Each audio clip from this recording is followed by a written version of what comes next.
What is up, everybody? How is it going? Welcome to Talk and Ball with your hosts, Colin and Jose. I'm always bad at that. I never know which direction to point. This way. Colin and Jose. Jose, we haven't talked at all today. This is different than we normally do it. We normally have like a pre-show conversation. None of that today. This is the first time I'm speaking with you, really. So, how's your day been? We'll get that out of the way. Everything going good? Good day? Yeah, it's Thursday. Looking forward to tomorrow and the weekend, but the weekend will be upon us and it will go quickly. It'll be extremely slow. Well, no, the weekend will go quickly because Tottenham play Sunday. So yeah, the weekend will go quickly, and then I'll be back to the bloody madness again of work again next week. So Gotta love it. Gotta love work. But yeah, Spurs this weekend. That'll be fun. I'm excited. I'm looking forward to that. And I hope everybody else is too. I hope everybody out there, if you're tuning in, are having a great day. Like Jose said, the week is almost over. The end of the week is in sight. We can do it. And I just wanted to welcome in everyone. And yes, I hope your day is going very, very well. Jose, is it weird without the music? Should I add the no, music? I don't find it weird at all. I find it. All right, I can cool. probably concentrate more. Let's do it. No music today. This is a musicless episode. I think I might transition that direction. But yeah. So any Spurs news that's popped out? You know what? Never mind. I have my own stuff.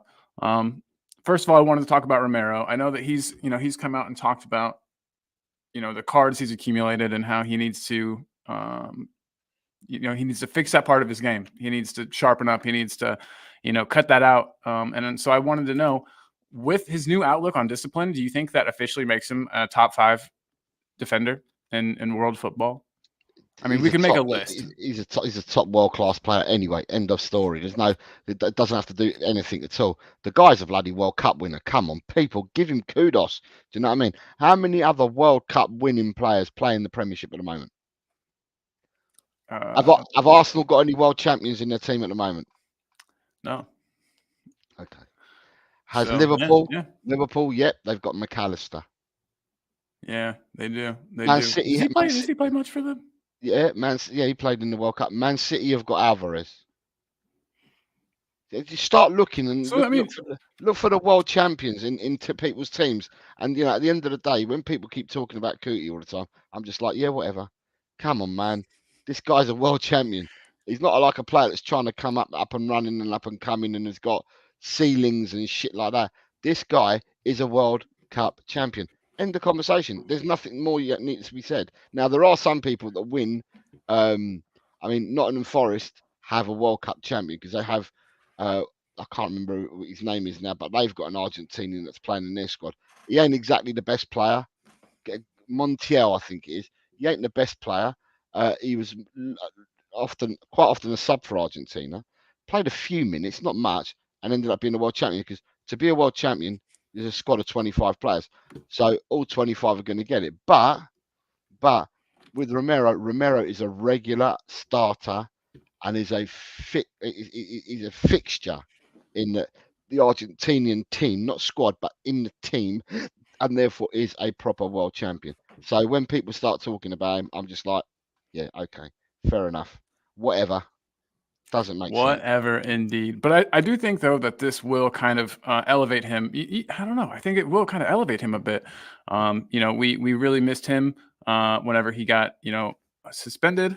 So I don't know. I just think this will be good. And we'll see this weekend whether or not he lives up to this with Matty Cash coming, with our game, against with Matty Cash lining up against us. We'll see if Romero is for real about not getting these cards, not accumulating these bookings.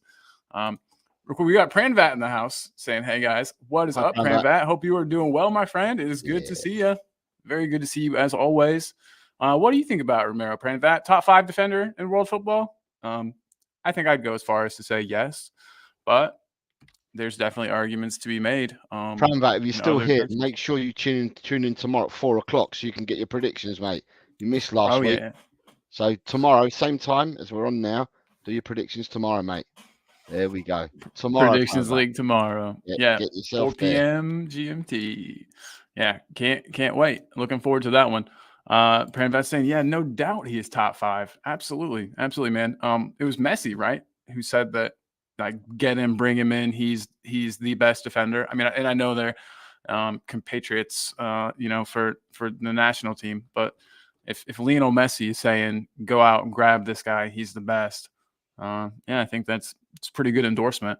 Pranvat's saying even Messi said that for him, he's the best for him. Yeah, big up. 100% agree, Pranvat. That he's the best for me too. Ryan G, how's it going, man? And he's saying big up Colin and Jose. Ryan, big up yourself, man. It's really nice to have you here. And David says good day and goodbye, Jose and Colin, going back to bed. Enjoy. Yeah, it's 6 minutes past midnight, and David Shear, surprised that he's up at the moment, because David Shear's normally in bed by now and sleeping, because he doesn't sleep and gets up very early.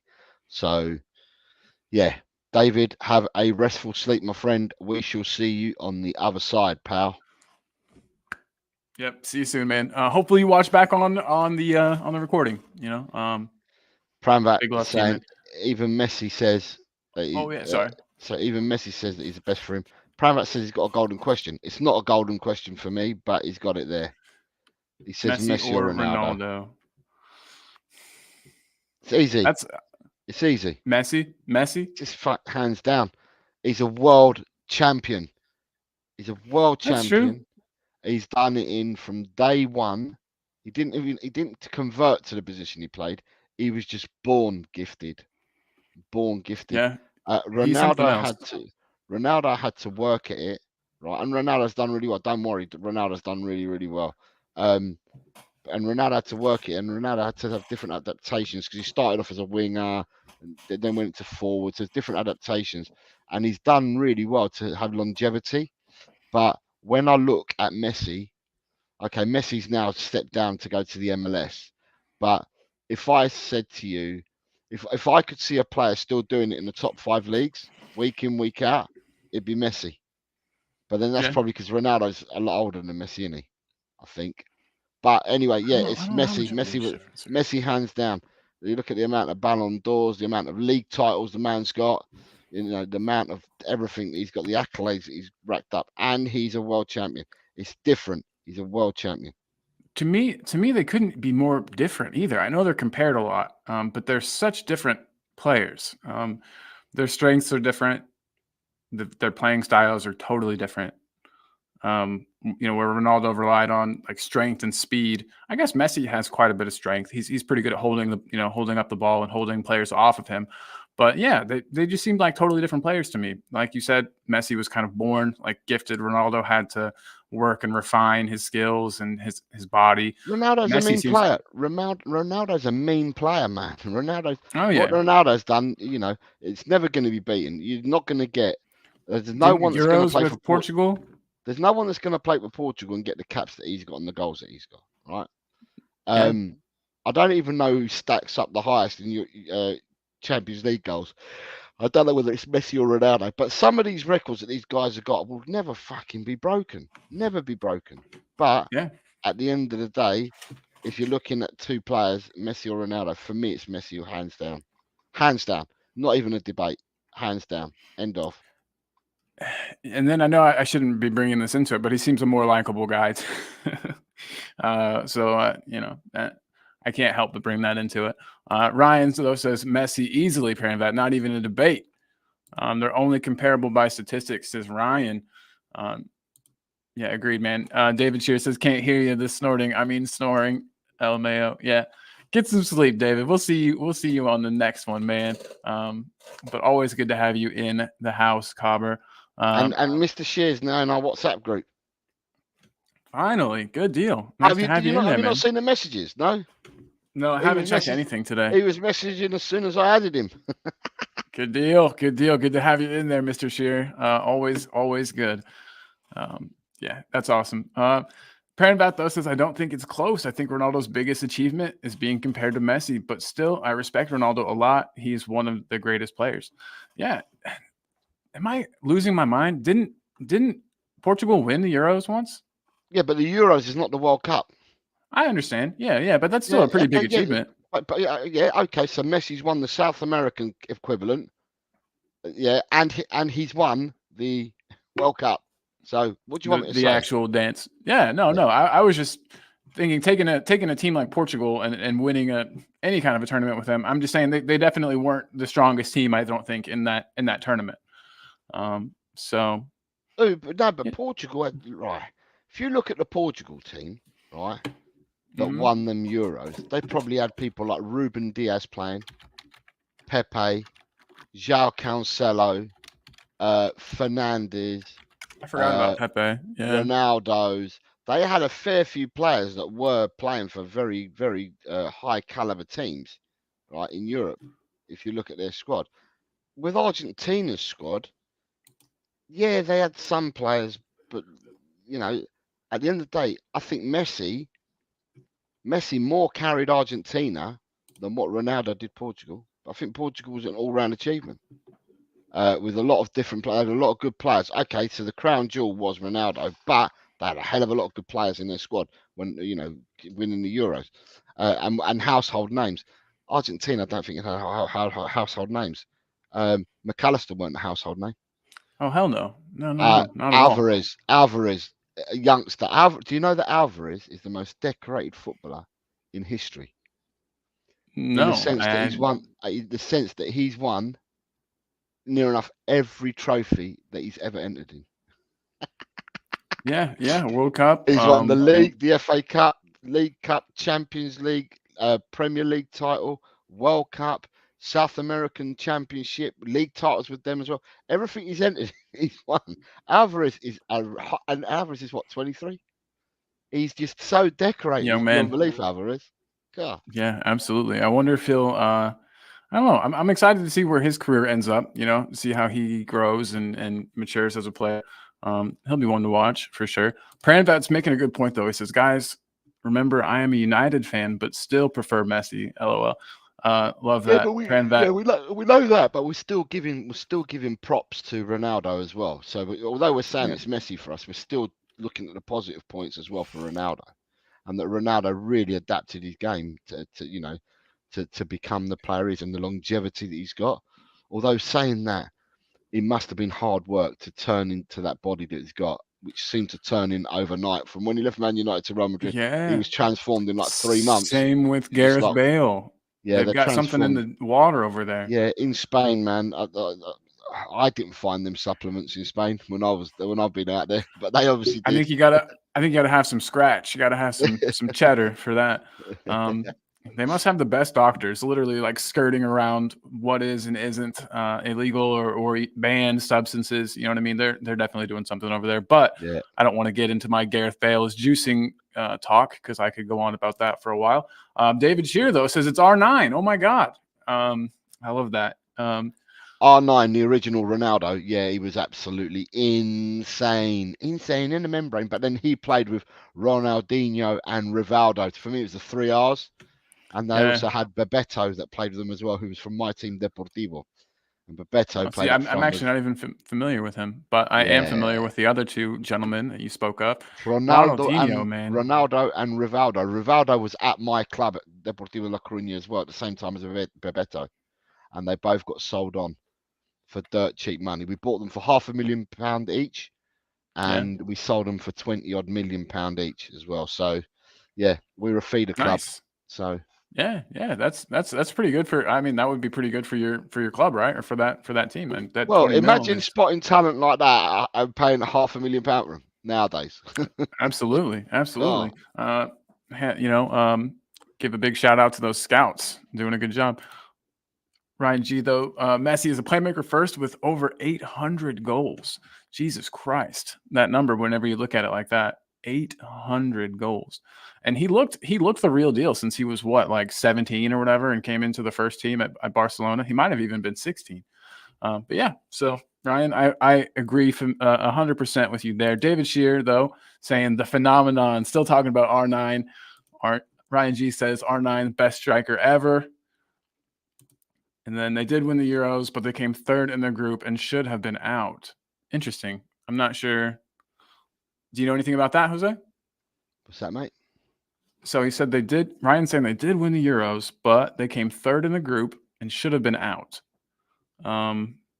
So I'm not really familiar exactly with what he means there. I don't know. I can't remember the results and how they done it. Yeah. Because if you can probably, I don't know whether that was the Euros where the first two and the best four, the best four third place teams went through to the next round. Something along them lines. It must have been. Yeah. Yep. For sure. David Shear says night. Good night, buddy. Have a good one, man. And he said, David, plus he went off in the final. David, if when you wake up in the morning, I might be on because I've got a show on tonight, so I might be on. Yep, I got that promo for that too, Jose. No, carry on with this because he's going to bed, so I don't want to show nothing to him. Let him go sleep. Hey, go to sleep, David. Yeah. Get your rest in. But yeah, Ryan said plus he went off in the final and they won without him. Argentina didn't win without Messi. It's another good point. Tons of good points about Messi in here. He's the most decorated in history. He's won every trophy available to win, individual and team trophies. As you can tell, I love Messi, says Ryan. Yeah, I'm getting that. I'm getting that from this for sure. Daniel E saying Ronaldo hardly contributed that much with goals in the Euros, and that Ronaldo Messi was player of the tournament in Argentina, Copa America, and top goal scorer and best players of the World Cup win. Yeah. I totally get it. Messi is definitely the superior player, 100%. We've got Daniel E. I didn't say hi. Can I just say we're currently going out on Facebook, Twitter, and on YouTube, and I can see the numbers. And we've probably got some people either watching on Twitter or YouTube. And if we have, can you just leave a comment or just say hello so we're aware of who's commenting from where? At the moment, everyone that's commenting is on YouTube. So, but I can see the numbers are higher, so the numbers look like they are probably watching on other platforms as well. Just say hello to us. And we'll read it out. Put a comment in there. We'll read it out. Say hello. Absolutely. We love, we love making new friends here. That's for sure. So Daniel E though is in the house. What is up, Daniel? I read your comment, but I didn't say hey. So what's up to Daniel E? Hi, Dan. A regular around here. We got Swap saying Daniel Levy did what typical Daniel Levy does, and I think that's in reference to the increase to the tickets, but we'll get to that in just a moment. Ronnie is in the house saying hi to us and big up yourself, Ronnie. Hope you're doing well, my man. I'm just looking that like button hasn't been tickled. If we've got this many people in here, that like button is not being tickled yet. We need to up our game, man. Tickle. Yeah, we need come to on, up everybody. Our game. It's not being tickled by anyone at the moment. We need to up our game. Let's slap that like. Good afternoon, Ronnie. Good afternoon, Swap. Look, we've got so many people in the house. It's crazy. And we're all just talking about Ronaldo and Messi. Ryan G says top goal scorer and his sister in the Copa America when they won it. Daniel E. Okay, sorry. That's Ronnie saying respect to Ronaldo and Messi. But for me, I just loved Ronaldinho. What a footballer. Yeah, he was insane. That guy could do things with the ball that I don't know if anybody else could. It was amazing. And then Messi being able to come in. Messi can, because Ronaldinho said it. When Messi went to kind of Barca passed the torch. and he came through, he said, I could do it, but this kid could do a lot more than me. He said it when he was at Barca with him towards the tail end of his Barcelona days.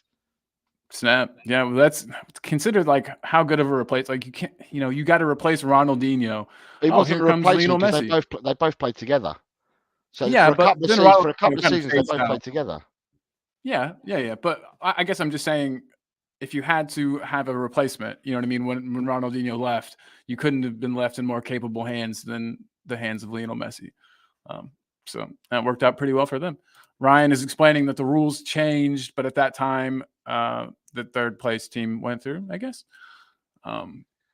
Audio Artisan in the house. Afternoon, hey, Audio. Buddy. How are you, sir? Good to see you. Donna Cullen is in the house. Hey, Donna. Nice to see you. And Ryan G's telling everybody to hit the like. Come on, everybody. Hit that like. Pranvat's got another one for us, and I'm going to start. We'll get to it, Pranvat, I promise. But we are going to skip ahead just a bit, and we'll get back to these player debates in just a second. So I wanted to ask you this, Jose, and I don't have enough of an opinion since I'm not a season ticket holder, and I know that you're not either. Do you have any opinion? Let's just catch up with the chat because you've got a couple of people that have come in. So you've got, Ronaldinho said he would be the best player ever when you saw him at 16. And Okay. you've got Oh, Steadiest shoot. Shark. Good afternoon, Steadiest Shark. How are you, What's sir? up? We hope you're well. Says, hey from near Hotspur Way. Yes, I love a good rhyme too, by the way. So nice job there.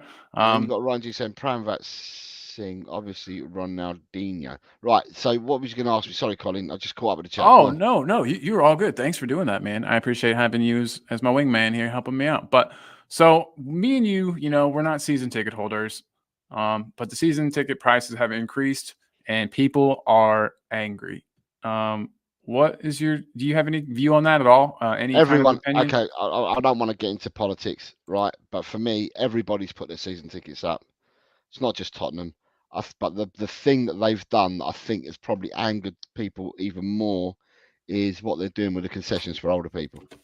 That's Yeah. what I think has angered people, where they're reducing the percentages on the concessions year, and they've already announced what they're going to do year to year to year up until 28, 29, which kind of what people are saying this alludes to is that by doing that, you're basically taking the real supporter away from the ground who've supported the team for years and years, because your tourist supporter, as they call it at the moment, your tourist supporter will come to the ground and they'll buy tops, bags, all sorts from the shop, where they're trying to say that the older supporter, or the one that's been there for years, ain't buying nothing, which I don't think is exactly true, because I've seen some other shows today and I've seen other people talking on other shows today who are of probably my age, some are older, and they turned around and said that they still go to matches and they still go and buy the top, a hat, buy a burger, buy a drink, stuff like that. So they're still putting money into the club. So, the thinking behind this, that the older generation don't spend money at the club, is piss poor, basically. The argument doesn't stack up for me. So I think that's where most of the brunt of this is coming from. But every other club has put their season tickets up, their prices up. Everyone's done it. But yeah, at the end of the day, it is what it is. Yeah, absolutely. I was just gonna say, since you're closer to it than I am, me being all the way over here, so it's and in America, I mean, we pay extortionate prices sometimes for sporting events, NFL, NBA basketball stuff. I mean, it's just absolutely insane. So to me, those increases didn't look massive, but I have to realize that this has been kind of going on year after year. You know what I mean? These increases. This isn't the first increase. Won't be the last.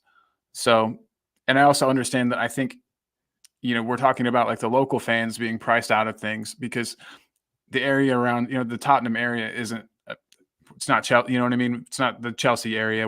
It's not, you know what I mean? Like the richest part of London. So But there is a fact. it doesn't matter what area you come from, Colin, because at the end of the day, it doesn't matter. Your football club is your football club.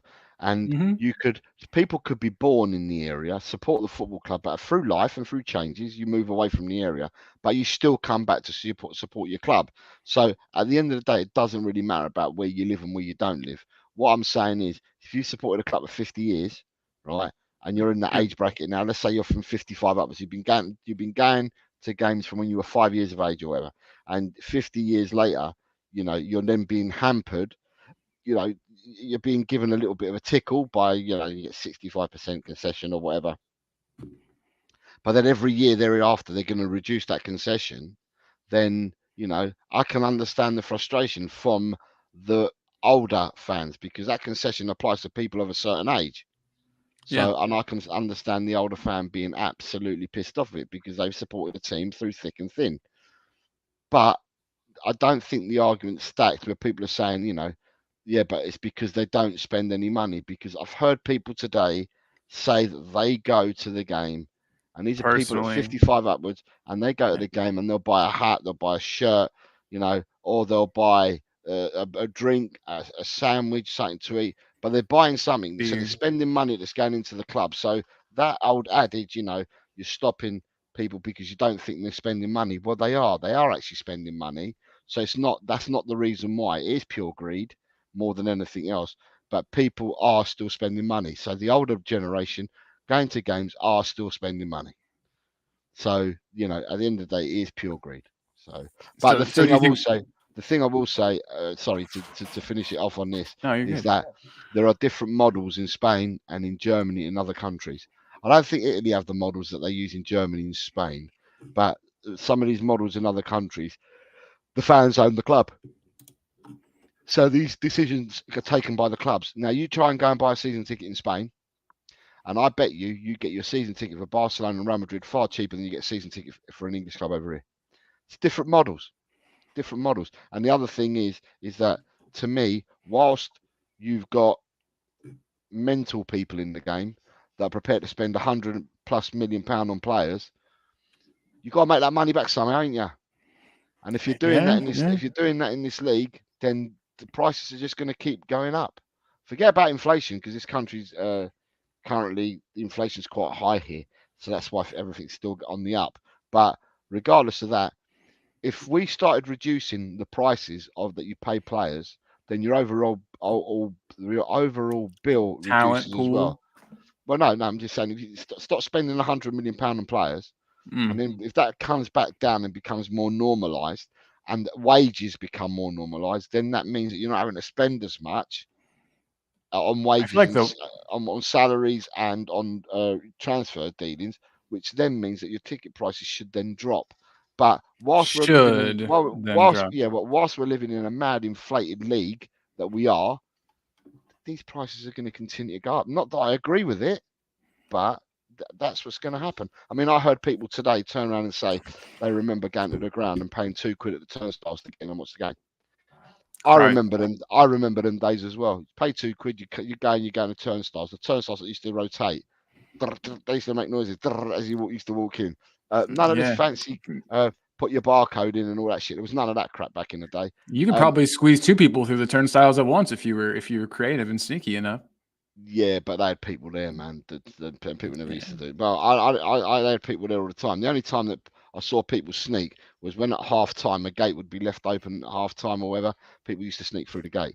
But yeah, at the end of the day, whilst there is there's this demand for the English Premier League, and the English Premier League is prepared to stand on its own 2 feet and spend extortionate amounts of money, which is what they're doing, then prices will remain high in this country. But in other countries, they're nowhere near like this. Yeah. You mentioned one thing that kind of intrigued me. You said, I can definitely see the transfer fees for players going down, that was kind of a bubble that is probably going to burst, and teams, like you said, won't be spending this big money on players for transfers. But then you also mentioned that you could see the wages going down. That one is something that I see being harder to sell to players, because the transfer fees don't have anything to do with the players themselves. But if you're being transferred to a team and everybody else there is making, I don't know, why are you paying people that kind of money now? To convince them to come to your team? Because the money's there. You're paying 100. If you're paying 105 million for a player, if you're paying 100 million pound for a player, and then you're offering him 400 large a week, yeah, it's because the money's there, right? If you stop paying the 100 million pound out and the transfers become more normalised, well, when you transfer or when you bring a player in, and a lot of these players are coming in younger nowadays, so their start-off salary is going to be nowhere near the four bags a week. You could have a youngster come in and start at 30 bags a week, and make his way up. But by the time he makes his way up and hits his ceiling, he may not get more than 150 bags a week. But at the moment, you're buying players and bringing them in on 400 bags a week. This thing will normalise itself. I'm telling you, the wages will end up normalising itself. The people that were on these top salaries at the moment, right?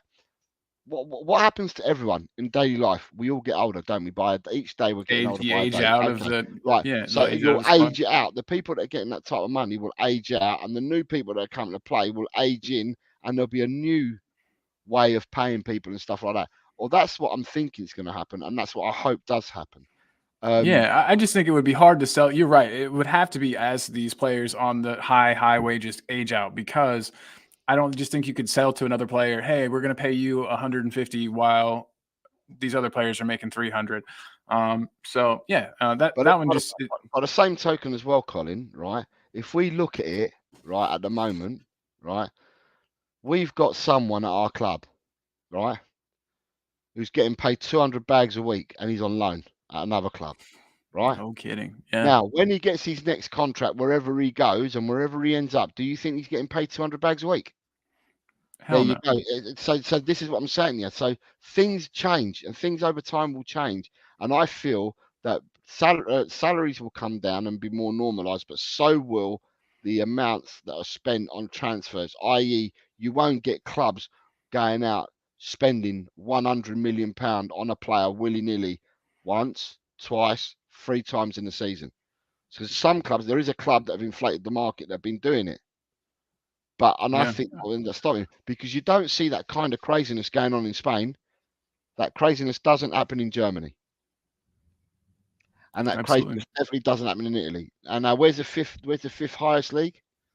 So I've named 3 leagues. You've got England. Who's the 5th highest league? Because I'm missing one. Portugal. Is it Portugal? Okay, I don't see that happening. Definitely not in Portugal either. Yeah, absolutely. There definitely has to be. Something's got to give. Something's got to give, and it will. Ryan's saying it could be the French league as well. So. Shit! Nice job, Ryan. But then the thing is, at the end of the day, as well, is, and there's going to be an argument for and against, right? People here that are precious, a lot of precious people, will turn around and say the Premiership is the best football league in the world. Right?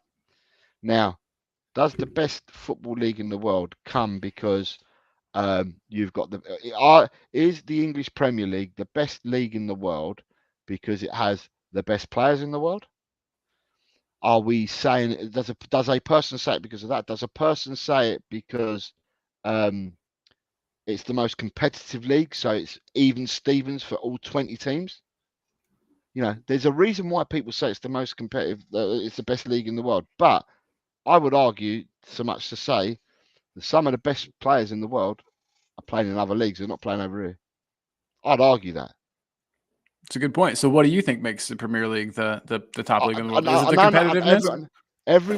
Everyone will turn around and have their own opinion. I'm just saying, if you follow the narrative, the narrative is from everybody, not from everybody. Sorry, let me take that back. The narrative that we're spill out to everyone is that the English Premier League is the best league in the world, right? Yeah. So people have their. I'm hoping that people are not followers of sheep followers here. I'm hoping people have got their own mind and make their own judgment. And if they make their own judgment, they will then decide themselves if they believe that is true or not. Not just like jump on the bandwagon, well, we've got the best league in the world. Why have you got the best league in the world? Tell me. Is it because, like I just said, is it because you believe that the best players are all in the Premiership? Yeah. I think yeah. What? Because if that's the case, then mate, I'll just look straight to Real Madrid and I'll say, well, I don't see clubs that have got Vinicius, that have got Rodrigo, that have got Bellingham, Brahim Diaz, fucking Modric, Camavinga. The list goes on. You know, them players for me. Is it because it's a more competitive league here in England? Is it more competitive? Perhaps. Maybe. Is it though? Is it? I think that you generally in the Premier League, at least from what I have noticed and what I'm paying attention to, it seems like a team lower in the table can beat a team higher in the table. But more that happens in the other leagues as well. Oh yeah, I mean, so if I was to look at Spain, right? Picking on Spain now. In Spain, I've got. It's almost like you've got a connection to Spain. No. If I just looked at Spain, you've got Real Madrid, Barcelona, Atletico Madrid, Girona at the moment, who are flying, right? And then you've got other teams like your Villarreal's, Atletico Bilbao's, Real Sociedad. There's teams that I go who have got loads and loads of quality and played loads and loads of top football. Yeah, down the bottom, you've probably got 2 or 3 sides that are going to be cast away. Yeah. Here in the Premiership this season, we've got 3 sides that seem to be casting away at the moment. But then down there fighting with them, you've got the likes of Forest, you've got the likes of Everton, you've got the likes of who else is down there? Bournemouth are down there as well. They're not too far from it all and that. So the disparity between top and bottom is immense in the Premiership. And I feel that it might be far greater in the Premiership than what it is in other leagues. And at the end of the day, if I looked like, say, let me go away from Real Madrid, because that might be sounding a bit unfair what I'm saying about Real Madrid. Yeah. So if I went away from Real Madrid and I've just talked about some of their players, right? I'm going to check Barcelona, right? Just check some of their players, and then I need to understand what it is, what makes the Premiership the best team place in the world, because I see the Spanish league as having so many teams with great players. Yeah. So if I look at Barca, right, and I look at their, I'm just going to look at their last game. It's the easiest way to do it, right? So they players in their team. They got Ter Stegen, Koundé, Araujo, Kubrisi, Cancelo, Gundogan, Christiansen, De Jong, Rafinha, Lewandowski, João Felix. But then, just for short measure, they had Pedri, Fermin Lopez, Oriol, Victor Roque, Hector Fort, Inigo Martinez, Iñaki Peña, Sergio Roberto, Lamine Yamal, and Mark Gue on the bench. But then they've also got players that weren't even on the bench, are out injured, that make that squad even better, right? So, and that's looking at them, right? So if I went away from them and I went back a few games, because I'm going to go back a few to see when they played like the likes of Atletico Madrid and that and other teams, just to see what their teams look like that they put out. So if I'm looking at it, so what's another team? Right, so I've got Villarreal here. Villarreal beat Barcelona 5-3 at Barcelona a few weeks ago. Shit. Right? And Villarreal, although they've changed their team up a bit, but they've got Firmino, who played in the Premiership, Bailey, who played in the Premiership. They've got Cuenca, Moreno, Baena, Coquelin, who played in the Premiership, Comesaña, Ikamach, Moreno, Sarloff, who played with Palace. And then on the bench, they had Capua, who played over here, Gonzalo Guedes, Jose Luis Morales. Right, going through their team, and they're a decent team, Villarreal. And going through their team, I'm just looking at their team and I'm thinking, yeah, let's look at, why is the Premiership the best league? And only individuals can answer that themselves. Is it either because you believe it because you're told it? But when you start thinking about it, if it's your only personal opinion, why is it the best league in the world? Personally, for me, is it the best league in the world, the Premiership? And if it is, tell me why it is. And if it's not, tell me why the perception is why it is. Well, all players seem like they want to come here. It seems like it's a top destination for a lot of players. Obviously, look, because the money. Cheddar. Oh yeah, it's the cheddar. The cheddar's no here. Doubt. People want the no cheddar. doubt in my mind. You get shit average players come and play in the Premiership because the cheddar's here, and then these shit average players get relegated with teams, right? And then you never hear from them ever again in the Premiership. These shit players that come for the cheddar, like we've had a few, NG, Nkudu, we've had players like that. They've all come out of Tottenham. We've bought these players. They come because of the cheddars here. They're fucking shit. But lots of teams have got this shit as well. So why is the Premiership the best league in the world?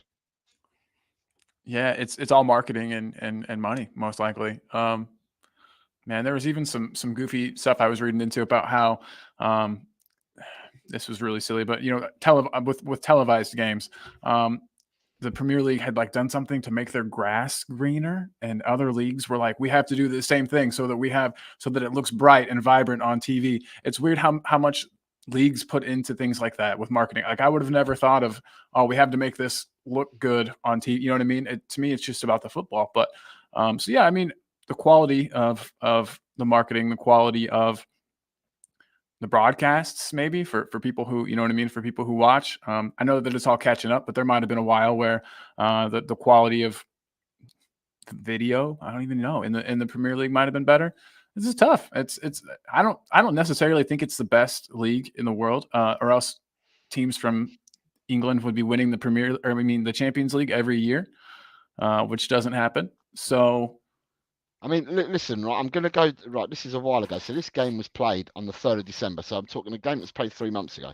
Right, this team is nowhere near the top. This team's either 3rd or 4th in the Spanish league at the moment.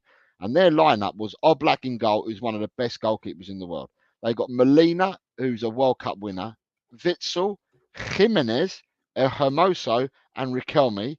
They got Llorente, Koke, Rodrigo de Paul, who's another World Cup winner, Griezmann and Morata up front, right?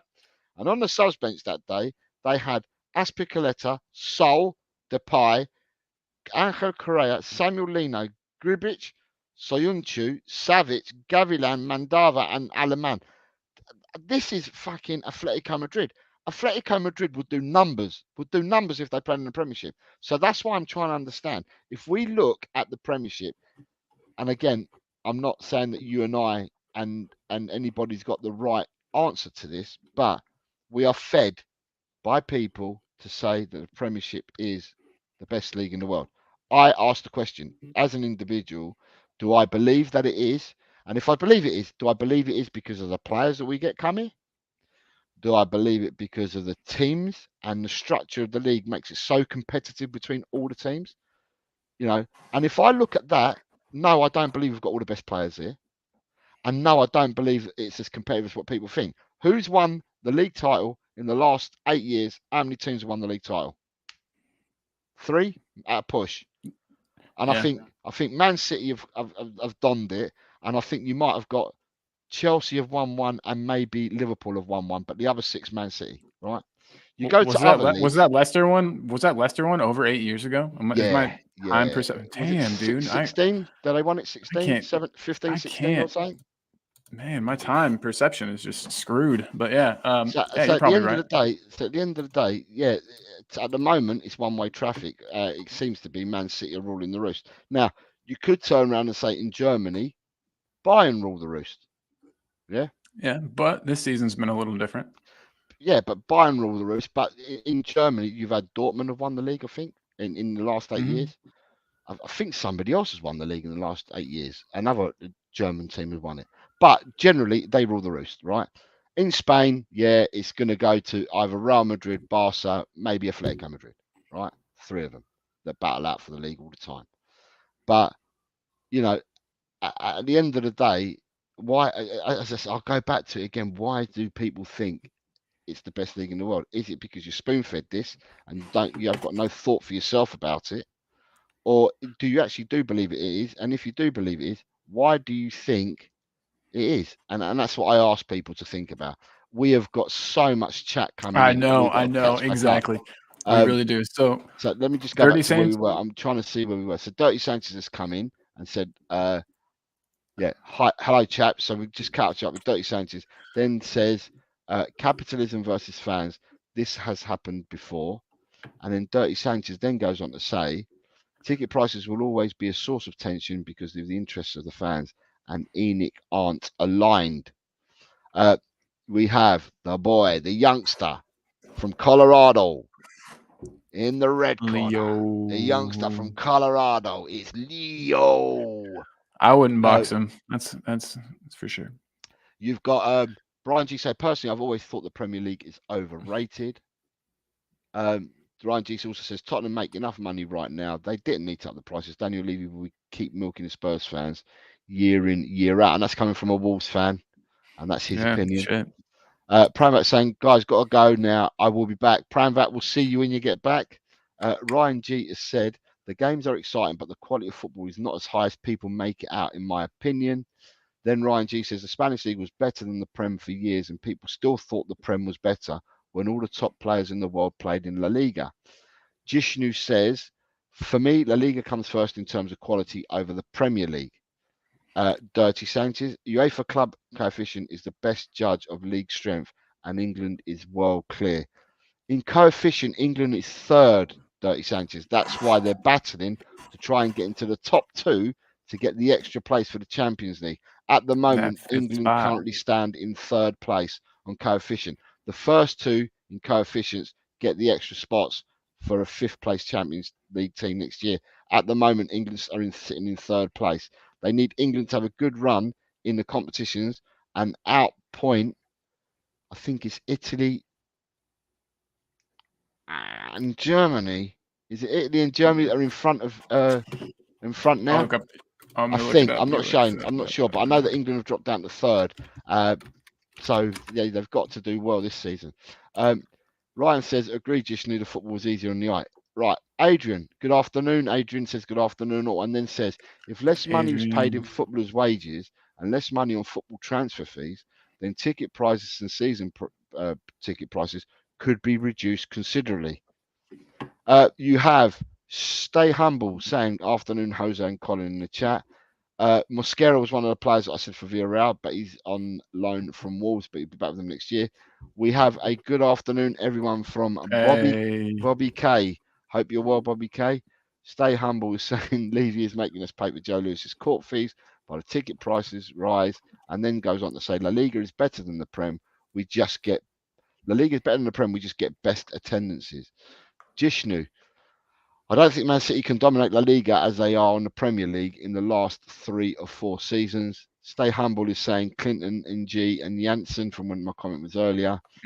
Janssen. It's the most exciting, but the quality of football is not the best from Ryan G. Adrian Schroker says the Premier League is the best league in the world. It is the most fast and exciting league which attracts the biggest worldwide audience. So that's why Adrian's thoughts are that it's the best league in the world. And that's what I said. We need to understand. Steady Shark says, for me, I think it's the volume of top players. It at least feels like overall we have a higher standard of player. I'm not too sure, and I'm still not too sure because I watch some of the Italian and Spanish teams, and it marvels me that their players, even playing fullback, can play with both left and right feet. And they're not getting paid 400 bags a week for just playing predominantly right-footed or predominantly left-footed, one or the other. In Spain and in Italy, I see players that seem to be two-footed all around the pitches. So I'm not sure. Then you've got David Clark. Good afternoon, David Clark. David from Leicester. What's up? The Premier League is now the best league in the world because it takes the last 5 seasons. 2019 Liverpool, 20 Bayern, 21 Chelsea, 22 Real Madrid, 23 Manchester City. That's 3 out of 5 years. He's talking about the European Champions League. Yeah, the Champions League. Yeah. Bethnal Sanchez Bethnal Green. Sorry. Afternoon, geezer. I see my stalker has found me. I'm not quite sure who your stalker is, but we'll have a look. I think it's you. I think it's you, Jose. Oh, is it me? Is it me? Yeah, I think so. David Clark. Ryan G is pointing out to David Clark, when Spanish teams were winning the Champions League and the Europa League nearly every year, people still claim the Premier League was the best league. Yeah. Good afternoon, Quez Ali. Hello, Quez. What up? Hope you're well, mate. Hope you're well.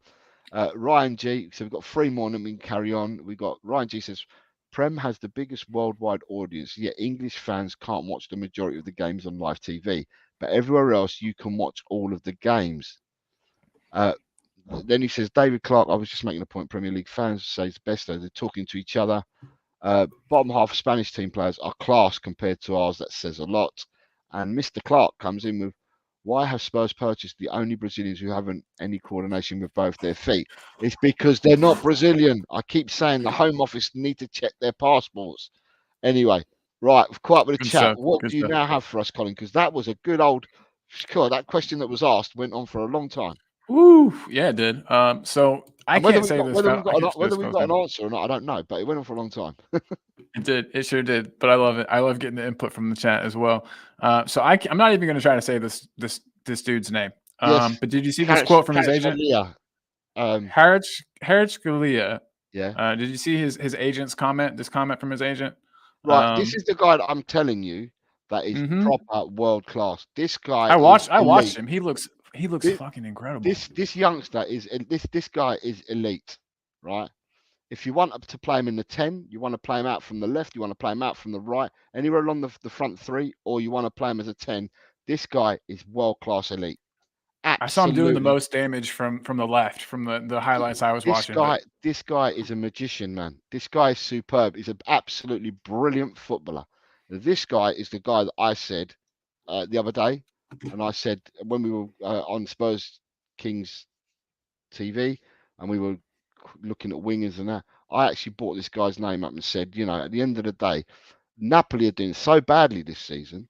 So I don't know where you've got this from, because I never heard none of this. I just said the other day, Napoli are doing so bad this season that with the position they are in the league, they don't appear to be winning anything. They're out of all the cups. They're not going to win the league. I think they're going to find it very, very hard to finish in the top 4 to get Champions League football. It's debatable whether they'll get even Conference League football, because it's quite tight at the top with not with Milan, but all the other teams fighting for the other places is quite tight. But they could end up with jack shit. And if they end up with jack shit, right, then they could offload some players in order to balance the books, because they hit the heights last season and they've taken a big tumble this season. Now, Yeah. with this guy, right, if you're going to play city money for him, right, I reckon you could go for as much as £80 million if you're going to play the city money. But I think that up to 80 million is money well spent on this character. The other player that they've got is obviously Osimhen, who I don't rate at all, in the sense that I just think he's Lukaku in disguise. He can't control Yeah, the you were ball. talking about his terrible first Oh, touch. he's got terrible first touch. Watching him in the AFCON, and I watched him the other night. I mean, you put a cross to him, right? You put a cross in the air to him, and yeah, I'm telling he's 6'4". He's got a good head on him, in the sense that I'd say 7 out of 10 that he connects with, or maybe 7 out of 10 that he connects with, are going into the back of the net, right? But sometimes I see him headering it, and he goes wide as well. So anyway, but Kvaratskhelia is the one for me. He is the dog's nuts. He is completely the dog's nuts, and he's a person that if we wanted to spend, if we wanted to spend 80 million on him, I'd go for him. I'd spend 80 million on him. I wouldn't say, oh, we're paying too much money. We're paying too much money. I'd pay the 80 million to bring him to Tottenham. He looks incredible. He's worth every penny. So you've never seen him play, Colin, no? Only highlights, just highlights, and that was this morning after I saw this quote when I was looking through news things. And this is from Gazzetta, some Italian. Gazzetta dello Sport, yeah. Yeah. So I don't know how reliable of a source that is, but yeah. But I mean, so like basically, his agent. Just so the crowd know, just the chatters in the crowd know, Colin and I have been doing shows together for 4 months, 5 months, 4 or 5 months, right? And I thought that Colin thought highly of me and my opinions. I spoke about Kvaratskhelia the other day, and Colin decided to look at it because of a quote this morning.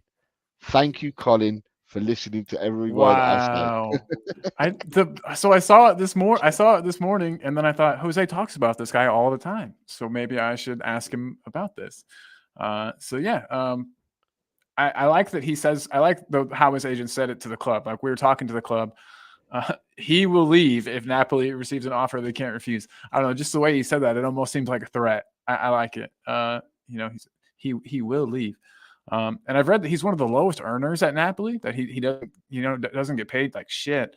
So yeah. Right. So we'll carry on with him in a second. So keep that there. Just want to catch up with the chat quickly. So you got an English club or a foreign club winning the Champions League does not determine whether their league is the best. Ryan G, I want Kvaratskhelia in the Prem as soon as possible. Ronnie, I would love Kvaratskhelia, but can't see us getting him. Where else would he go? Jishnu, Kvaratskhelia will cost more than 100 million, but will be a good decision. Politano is coming in is also a good player at Napoli from Ryan. Ronnie says, how much would Napoli want? We won't pay 80 million. Daniel E says, Napoli going to want more than 80 million for Kvaratskhelia, definitely.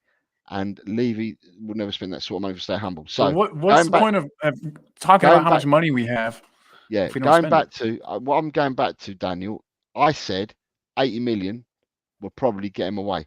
What you need to remember, Daniel, and everybody else in the chat, and we all have our own opinions. This is my opinion, is the money ain't going to be spent by all these clubs willy-nilly like it has been in the past. And I keep saying these transfers are not going to keep at the rate of knots they've been keeping now.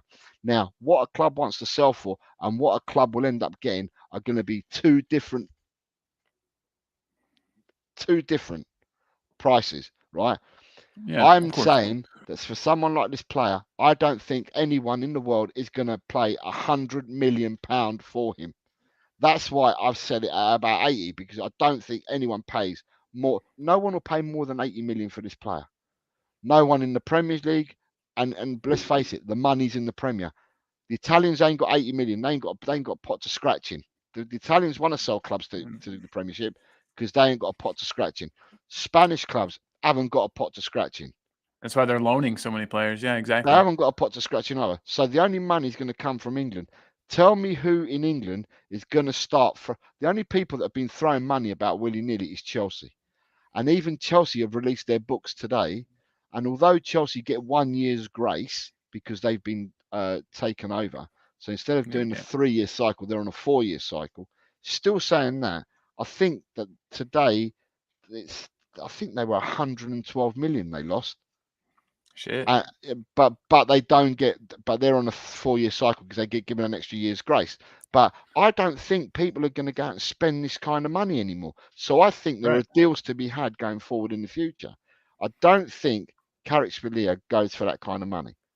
I don't think he goes. I also have seen a lot of people saying that they think he's going to go to City, but City are so stacked in that position. It doesn't really make sense for me for him to go. Well, City, he plays out from the left, right? And if City have currently got Jeremy Doku there and they're looking to bring Eze in, it don't. Yeah, and they've also, and then you also have to think they got Jack Grealish plays out on the left at times for them too. Listen, I spoke about this the other day, right, on Spurs Kings, right?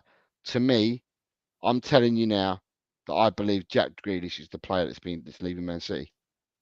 In the summer, I think he is. He hasn't really kicked on. He hasn't, you know what I mean? He hasn't been super exciting. They're stacking players in his position, Colin, because you've got Doku, and if they bring Eze in, where's the room for Grealish? Unless they're going to play Grealish somewhere totally different, where's the room for Grealish? I think and remember, Man City aren't scared to get rid of players. Yeah. True. If he wants to evolve the team, he will evolve the team, and he won't be scared about offloading players. And I did say the other day on Spurs Kings TV that I believe that Grealish could possibly leave Manchester City, but Manchester City would get nowhere near what they paid for him. They'll be lucky if anyone went even close to paying half of what they paid for him.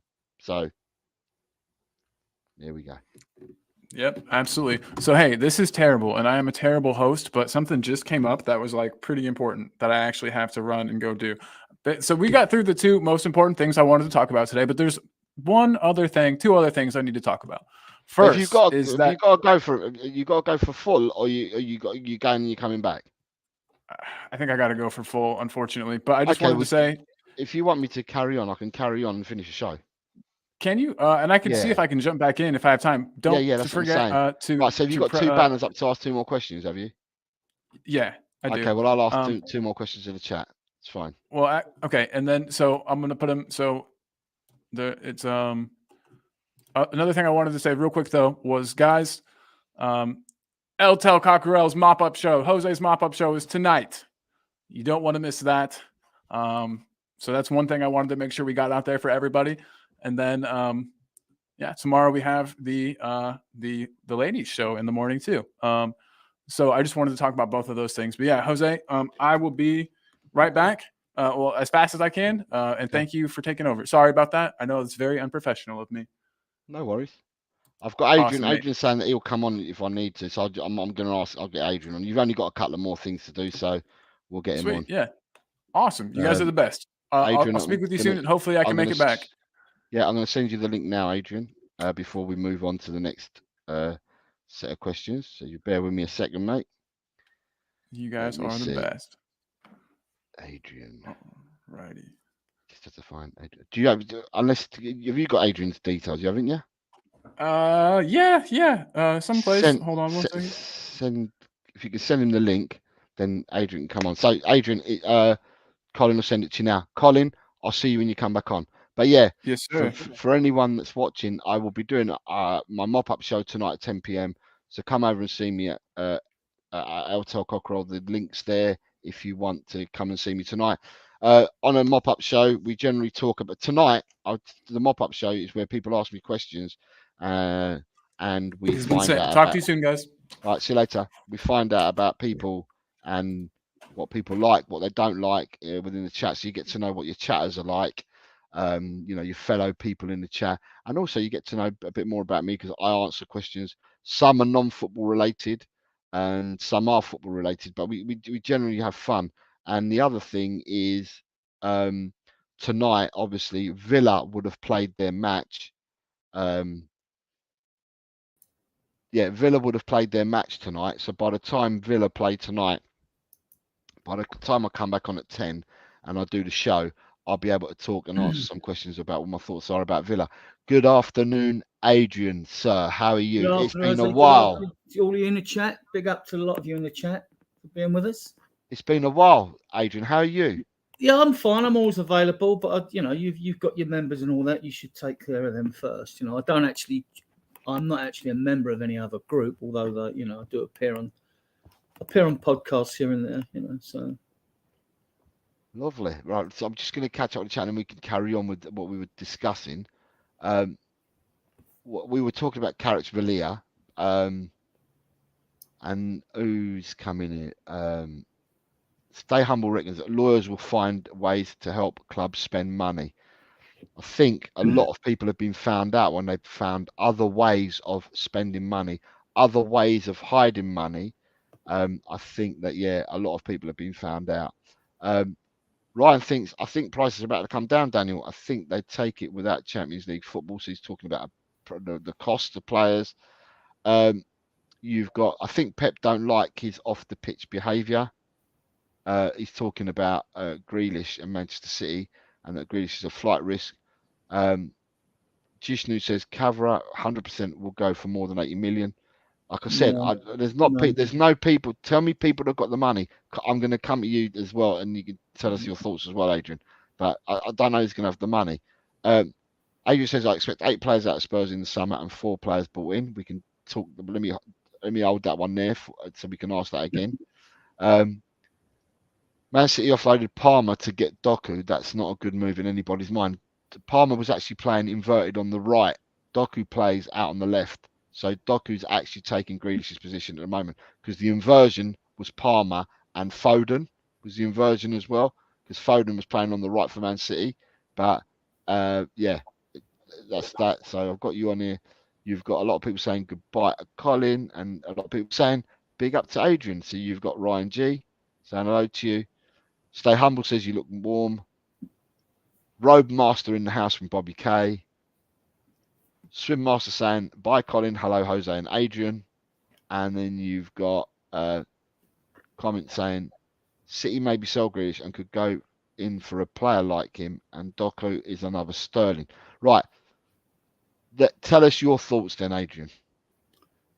I'll pick up on the earlier comment. Someone talked about clubs' finances and lawyers. I'll just update you on the current situations. Chelsea posted a loss of 90.1 million. But last year, they posted a loss of over 120 million. So that's over 210 million. They're only allowed to lose 105 million over 3 years, according to Final Fair Play and Profit Sustainable rules. So let's see how they worm their way out of this one, or if the league bottle it, I'm still all guns for a... You get an extra year, Adrian. But when you've got new ownership, you get an extra year. So instead of over 3 years, they're going to be spread over 4. Okay, but they're 220 mil at the moment. Yeah. Right, posted losses these are. So I'm aware of what you said. I'm aware of what you said. That's over 2 years, right? So the 105 million rule is for over 3 years, right? That's correct, yeah. If it's 4 for them, fair enough. But, it'll be 4 for Man United as well, because they've just been taken over. They've just done. Well, that's an extra year where they can't spend then, isn't it? Or they've got to sell first. Yeah, they've got to sell. Yeah. And this is why I agree with you on what you're saying about your points on buying the Napoli winger with the unpronounceable name, Kavar, whatever he's called. Yeah. But because clubs are not. You've got a period of deflation in the transfer market at the moment. Part of it was caused by COVID and recovery of that, and clubs are not going to pay that. I mean, they haven't got. Most of them haven't got the money to do that. They might have the money to make a big sign, but they're not going to do it. The clubs are not paying that money. And I've said and again, when you sign players, you should be signing them on less wages now, because the more money comes into the game seems to fund transfer fees and players' wages, and then us fans still have to pay more in ticket prices, which is what I'm angry about. My season ticket's going to cost me another 50 quid. I support the team, so I'm going. I'm buying the season ticket. I don't want to lose it, because I think I think we've got a bright future under Ange. So I don't want to lose it. So it's not a question of I'm buying a season ticket because I'm leaving in. I don't give a damn about the board. I've never had to worry about boards at Tottenham. For most of the 60 years I've watched the club play, I watched the double side play, right? So I haven't had to worry about boards. Mind you, back in those days, there wasn't the money in the game. So fans weren't so demanding, weren't so demanding that your club spend, even if they spend themselves in a bankruptcy, So that's different. Have a point, Jose, remind before I go on a wild tangent. So that's what you're talking about, Kvaratskhelia. So you're saying you're in agreement that he's not going to go. So where do you think finances are nowadays, Adrian? I've said my views. Spurs are in an excellent position because they can. Because remember, under Poch got a load of stick, for what he done at this club. He dragged us to a new level. He dragged us to a new level and raised all our expectations. And yet the club never backed him in the transfer market for 518 days. And when he goes after that long away losing run without winning a game, and after the Champions League final, when he eventually gets sacked, when Jose stabbed him in the back, I can get a better job out of this squad. Jose, he wanted the job. He wanted the job, Jose, and stabbed Poch in the back. So Levy half believed in Jose, and like that's what happened. So I wouldn't mind seeing him back one day. I mean, unless Ange stays here for the next 10, So yeah, so that's on that. So with money's tight. Spurs are in a good position. We can spend. I read one report. It said we can spend 276 million without breaking profit sustainability rules or financial fair play rules, right? So we won't spend that. But I expect us to go out and spend in the summer. I expect Anne to be backed because this is the time to do it. If you don't do it now, we might as well all roll over, right? And I would expect us to get 4 players in. We want 6 minimum. We want a quality left back, quality right back, quality centre back, quality midfielder, quality left-sided winger, and to me, a midfielder and striker. I think we want 6 minimum, right? I think we'll get 4, and out of them 4, I'm expecting another youngster, and I expect Bergvall and Devine to be in the first team squad next season, and I think Parrott will be in the first team squad next season simply because he's 22 and he's classed as homegrown. And if we're going to get out of 8, we're going to need the homegrown. So I don't think Skip will be going. I think Parrott will stay. But you've got Roden, Reguilon, you've got Spence, you've got Tanganga. That's 4. We've got 2 goalkeepers in Brandon Austin and Alfie Whiteman who are classed as homegrown. But look, with the under-21s and everyone else, no one's raved about them. They seem to rave about every other position. The only goalkeepers that have got good credit are Keeley, who's out on loan to Barnet, and Gunter, the younger ones.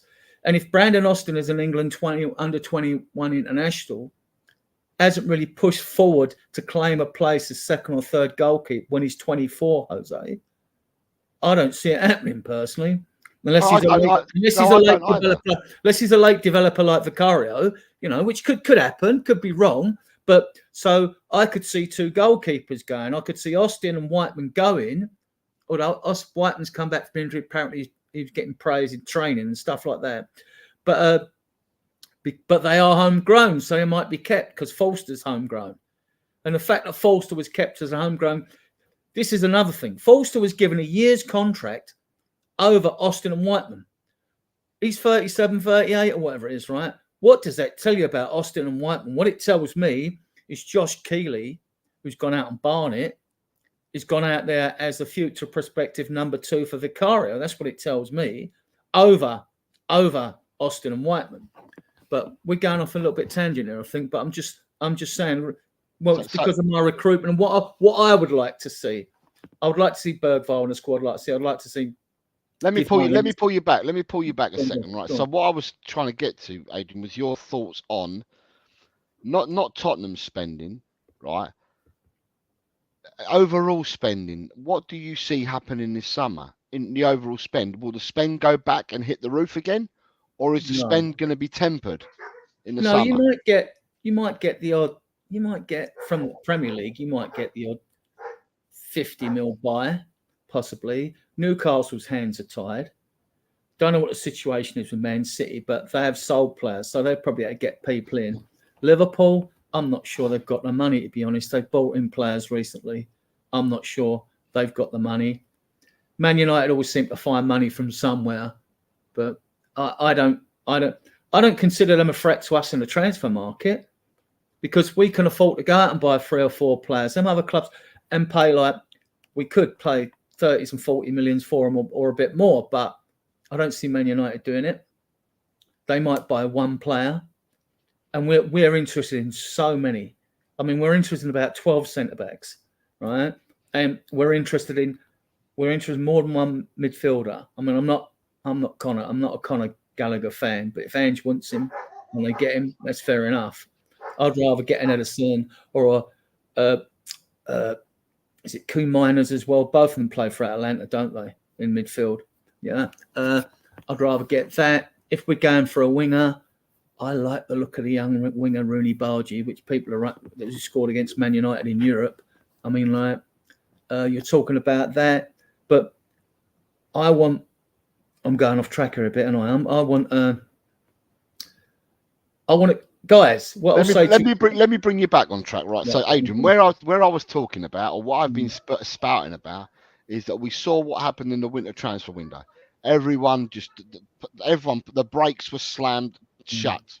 So we spent, I can't remember how much was spent in the Premiership, let alone the rest of Europe, but the brakes were fully put on, and hardly anyone spent a bean at all, right?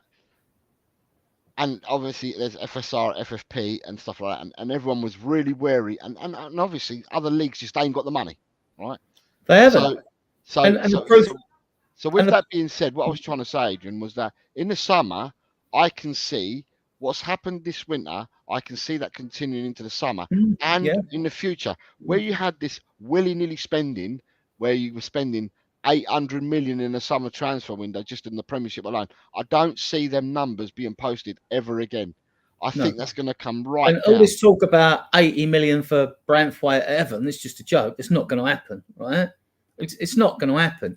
And what you're saying is totally true, because if you look at the free transfers that are available, look at all the clubs that are sniffing around Lloyd Kelly. Look at all the clubs that are sniffing around Tosin Adarabioyo, right? Last year of his contract, right? That tells you something. And these are big name clubs and European clubs as well. So that tells you, money's tight. Money's still tight. I think it's great, because I just think the transfer market is going through a period of deflation, and long may it continue, right?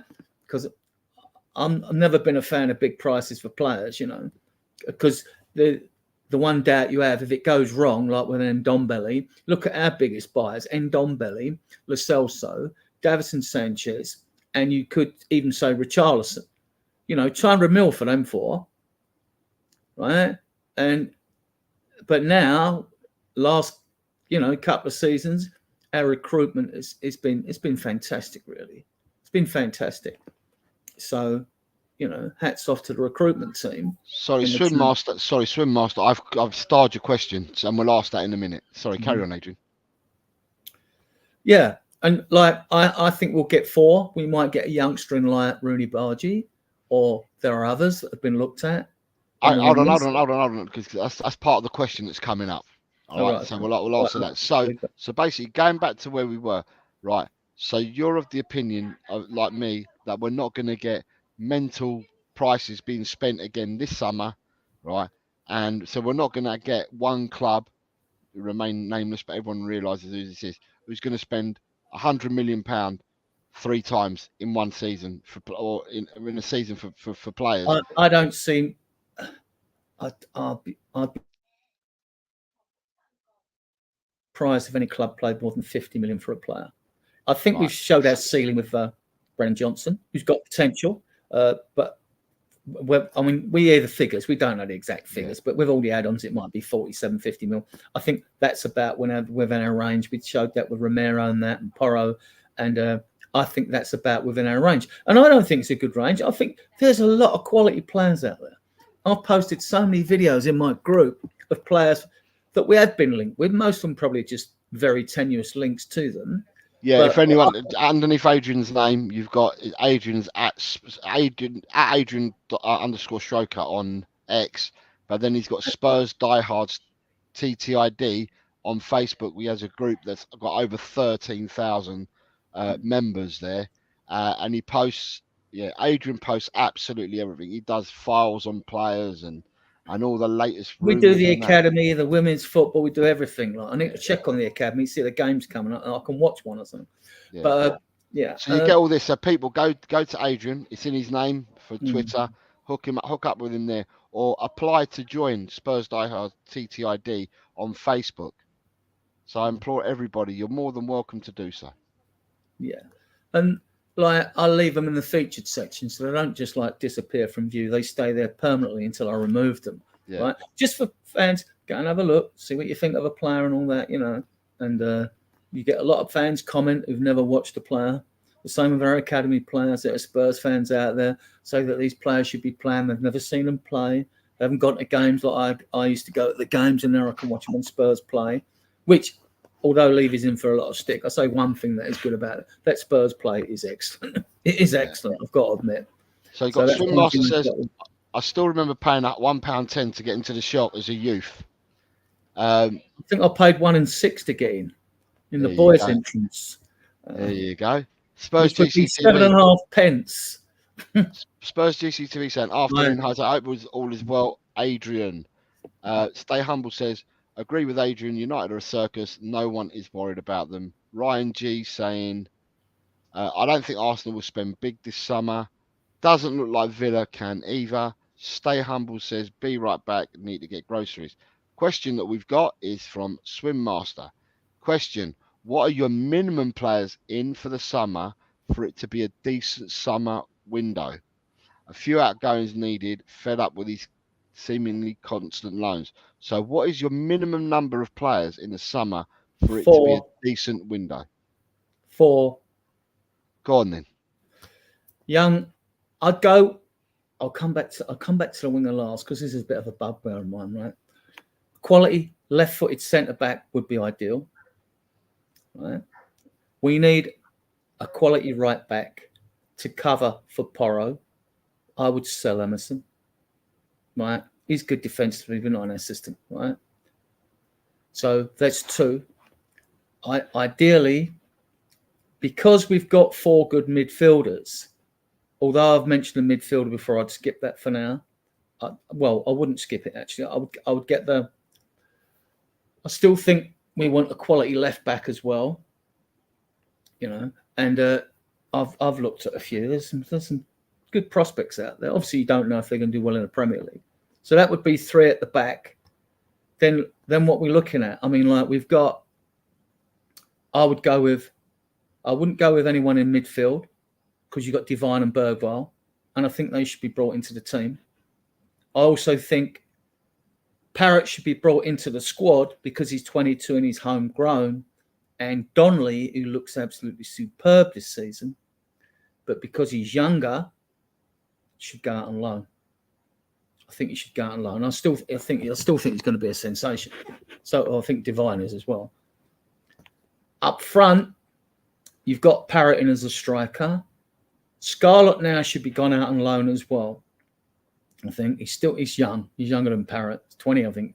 Scarlett, is he 19, 20? So he could still go out on loan. So you bring in Parrott in. Velez comes back into the squad, in my opinion. Parrott comes in. You've got Richarlison. You've got Son. You've got Werner, who I don't rate. You've got Johnson, Solomon coming back. We've got plenty of firepower. Right?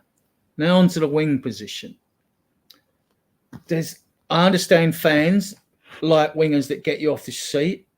You know, fast, pacey wingers, tricky and skillful. But to me, that's all well and good. But if they don't score goals, they're no good. This is why I'm hanging the axe above Werner's head. If he can't finish, he should be gone in the summer. And the reason for that is simply because, I mean, people have a pop up Johnson. I have as well been critical of Brennan Johnson, but he's got 3 or 4 goals and some assists. He will score. He looks as though he's definitely a better finisher than Werner, right? Even though he's a bit hit and miss with his finishing. Werner's just all miss. He couldn't hit a cow's arse with a banjo, could he? You know what I mean? So like, he scored on Saturday. Tapping, yeah. So he took it well. Yeah. So that's that. And the reason I say that about a goal-scoring winger, that's why when I look at Skov Olsen, I look at a few of these others that have got an eye for goal. Because even if they're in a different league, if they get in the right position on the football pitch, if they were playing for us, they should still get the same shot off and still be able to score a goal, right? The rest of their all-round game, that's another question on that, right? But they should still be able to score a goal. And the point I'm trying to make is that since the inauguration of the Premier League in 1992, he's taken on average 82 goals to win the league. But in the last 10 seasons, Man City have won 6 of them titles. And 2 of those times, I mean, one year they scored 106 and 1 year they scored 101. So in the last 10 seasons, it's an average of 87 goals. So it was always considered back in the day that a 1 in 4 strike rate for a wide player was good. So whichever wide players we've got, as long as they're totals, because it's a squad game now, add up to it, you'd want from your wide players, whether you're using 2 different wide players on the left, 2 on the right, between them, they need to produce at least 9 league goals on both sides. Sonia is always going to get that. He's got 13 now in 24. Looks like he's going to break the 17 he got when he won the Golden Boot or shared it. Yeah. So, right. Now, it's the same with Johnson, same with Kulu, but Kulu's got 6 goals and assists. Now, I know he's been a bit marmite with Spurs fans. I'm a big fan of his. If others aren't, that's fair enough. It's just my opinion. No problem with that, right? And you keep him because he's got some qualities, brings to the team if you need to tighten things up away from games. But that's different. I'm going on the striking aspect of our forwards. The front 3 have got to score. I want to see more of Solomon. I see him on the right when he come on a few cameos. He looks like he takes players on. He's good and tricky. And when he was on the left away at Burnley, he got 2 assists. So I want to see if it...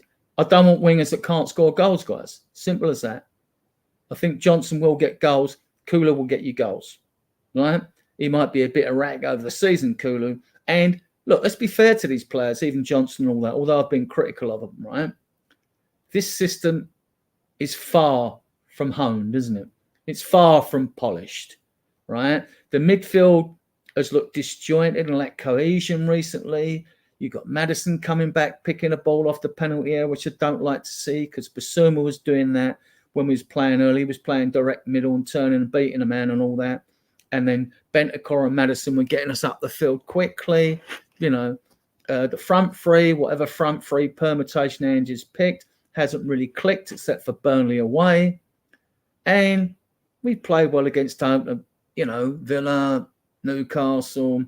We haven't really played a 90-minute game for ages. We played decent against Chelsea and things like that, which is good. But the one thing about this team is it's got great resilience to be where we are at this stage of the season. So have I missed something out, Jose? No, you haven't. But what I will say is, right, before I answer this part of the question, you've got, right, so who you got? Orion G saying definitely a number 9, and then he says definitely a winger. But then he says, to be fair, you are going to play Son as a 9, so maybe you don't need one yet. Swap says 2 world-class perfect wingers, 1 proper DM who is good with the ball, left and right back cover, or 1 left-footed centre-back who can invert. So Swap says we need a total of 4 or 5 players. And then he's saying, yeah, goal-scoring wingers is correct. That's what's needed. And not much, but at least knows how to finish. Ryan G says, I don't think Werner and Johnson are good enough if you want to fight for titles and trophies. And then Swap says resilience and hungry, but most importantly, world-class colleagues. So my answer on this at the moment, if I'm going to answer this question at the moment, my answer would be, and I've got to remember where the question was. Right, the question was here, Swim Master. Right, so I say in the last 2 seasons, I answer this differently. In the last 2 seasons, Adrian, we've brought in an average of 6 summer signings each summer window for the last 2 seasons. If you look at a player bought in and loaned out straight away, we probably bought 7 last season and we bought 6 the season before in the transfer window. So my average that we're going to bring in is going to be 6. That's the average I'm going to work it out as, right? Because we're changing the squad. So 6. But equally, for me, it's not about who we bring in. It's about who we get rid of as well. Because for me, you've got 4 players out on loan who are not going to have spots come back into the squad at the season. So I'm talking Reguilon, Spence, Rodon, and Ndombele. Them 4 are not. Tanganga. Oh yeah, Tanganga's on loan now as well. Okay, so that makes it even worse. So that's 5 players that you need to off and get out of the club. And Højbjerg will go. That'll probably be 6. I don't know, but that's 5 you've got to get out, Adrian, because they're not fitting in your squad as it is now, and they ain't there for next season either. Then you've got to look at the players that you're going to take out of the squad, like get rid of, in order to bring players in to replace them. I know Bergval's coming in, and he'll be an under 21, so he won't count, right? And there's going to be a few other players that may not count next season either. But we need to get out more players than what we need to get in, right? We started doing that in the last summer, and we did some bits in the winter. If we look at the squad that we had at the end of last season, and we look at our squad now, it's night and day already, with the amount of changes we made in a year, right? And that will change again. Under Ange, that will change again. I don't know if you heard my shows that I've done recently, Adrian, but I've said that the next 12 games in the league, everyone's been given their scripts. These are your scripts for the next 12 games. The casting for these scripts is going to be the 12 games, what are you actually doing in them 12 games. And the people that get the parts in the production are the people that are going to be with us next season. I feel that Ange already knows some of the players that won't be. Oh, yeah. Won't meet the script, won't get past the casting, and will not be with us next season. But we can't get rid of everyone in one go, but we have to be sensible how we do it. And our players that we bring in is based on how many players we're going to be able to get out. And I feel that we've got a job on our hands. Well, a job in the sense of that we got. Yeah, it depends. I mean, in important positions, it's got to be one in and one out for that position. I mean, if you got rid of Emerson, you've got to get a right back in, haven't you? Because you've only really got Porro. I've been taught with Carl Walker-Peters that he can play on both sides of those ends. But I mean, like you've got to do that in certain positions. You know, a left-footed centre back would be good. A quality left-footed centre back would be good. But if you ended up with a right one who was quality, so be it. You know, the same on the left. You're not going to get rid of Davies. Davies will stay, finish his career at Spurs. He's got a year left on his contract. Besides that, we've got now. I mean, you're not going to get rid of Davies again until you bring someone in. You know that someone's coming in first, and even then, I think Davies will just see his contract. But that don't bother me if he stays. But I still want a quality. Them 3 positions at the back, I want. In midfield, I'm not so concerned.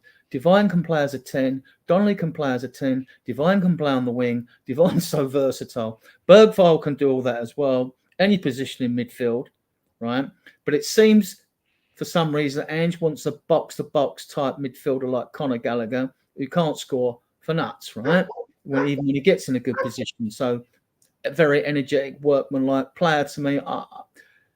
The only time, I'm really judging him on his best performance I see, which when Palace beat us 3-0 at Palace that few seasons ago, he played really well, right? So, and I don't watch a lot of opposition players. I don't see enough of them to form a proper opinion.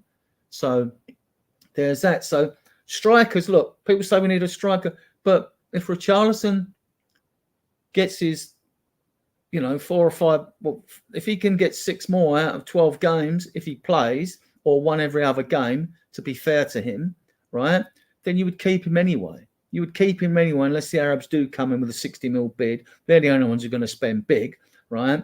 And then you would sell him. But I want to see Velez given his chance, like you do. I know you do as well. I like the look of the player, right? And Donnelly can play up front as well. Like, and Parrott will come back in a team.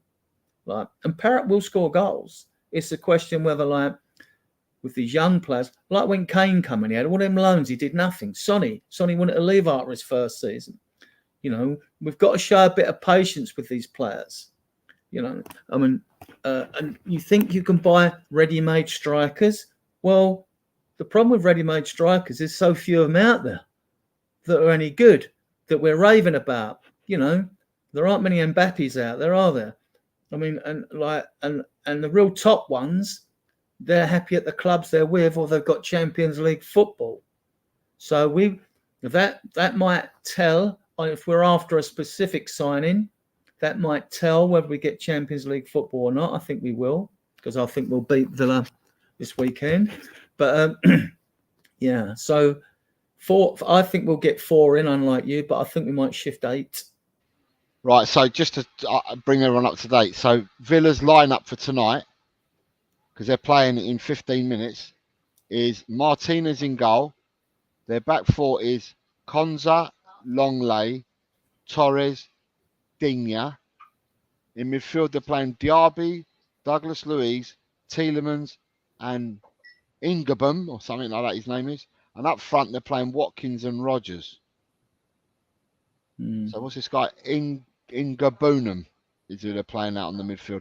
So on the subs bench, they've got Bailey, Cash, Diego Carlos, McGinn, Moreno, Olsen, and Zaniolo. So they've gone out with a strong team tonight, which I thought they would do because they want to win the Conference League. So they've gone out with a strong team. So anyway, to answer Swim Master, at the end of the day, I think we, like last season, like the winter transfer window, for me, we need to get rid of players as equally as bring players in. We could get rid of the 5 on loan, like I say, 2 of the young goalkeepers, right? And if you added Højbjerg, that would be 8 out. But obviously, like Emerson, I'd like a right back in for him. He's just not got a quality. He hasn't got the quality in the final third. He runs around. He does his bit. I mean, but he's not good enough for where we want to go. He's not. And then you've got David Clark said, no midfield players from our under-21s will break into the Spurs team. That Swedish youngster will go straight into our first team squad next season. Levy's buying young foreign players who are the same age. Yeah, David, it's true what you're saying, but I think Divine will get in. And you have to bear in mind, guys, that if this is the Premier League, there's more money. So all the clubs from top to bottom can afford to go out and buy. They've got money to spend. This is why the top teams with the most money, they don't blood their youngsters. Only about 3% of academy players actually become regular members of their first team squads. So they don't blood the players because they don't have to. But abroad where money's tight, they have to blood youngsters. So that is the difference. The difference is money, as it always is. Like the difference is money. And it's like, and because our league's so competitive and it is the best league, and the reason it is, and people say like, oh, it's bang average and all. It's not bang average. It's become more competitive. When City were winning their first title and a second title, they didn't really have, the only competition they had on the horizon was Liverpool. Then Liverpool won a title. Now you had then the seasons come and you had 2 teams challenging for the Premier League title, right? Now look what you got. You got 3 teams challenging for it. It's become more competitive, and people might say, well, it's had a leveling effect. It makes it bang average. Well, when people say to me it's a bang average league, I always twist the question around the other way. I say, well, when wasn't it bang average? When did it really excite you? And they can't answer the question. The Premier League is just what it is. It's the most excited league in the world, the fastest league in the world, and the most watched. And that's why the money comes in from advertisers and Sky and all that, because the audience, they've got their advertising audience. So that's not going to change, So, right. We've got Ronnie saying, if we have Parrott in the squad next season, then God help us. Ryan saying that Villa have got a pretty strong lineup and he didn't expect Pau Torres to play in this game. Swap is saying, means their attack will suffer fatigue when facing us on Sunday. Good afternoon to Loose Chill Music. Hi guys, would you keep Werner? Right, so there's a question being asked there, but he's asked another question, so I'm gonna star them both for now. But Dekaru says, I admit I'm a massive Davis fan. He's past his use-by date, but he stepped up under our worst Nuno Conte teams. He's a trooper. His days are over, but I still love him. I agree. So the question, first one from Lou, he's asked 2, is, hi guys, would you keep Werner? Would you keep Werner, Adrian? No. Doesn't score goals. Simple. He may prove me wrong before the season's end. He's got 12 games to do it if he plays all them games. No, I wouldn't keep him. I'd rather put that 15 mil they want for him somewhere else. But, I'm not Ange, so we'll see, Okay, so my response to that is 12 more games. He's one of the people that's been given. He's one of all the squad. All 25 of them, trust me, have all been given the scripts. Some of them have passed their auditions already, but they're still being given the script because he wants to keep everyone united and doesn't want to alienate people by telling them too early that they're not going to start or take part next year. So at the end of the day, with Werner, I'll look at the 12 games. I'll see how much more GAs he offers us in 12 games. We've got some big games there.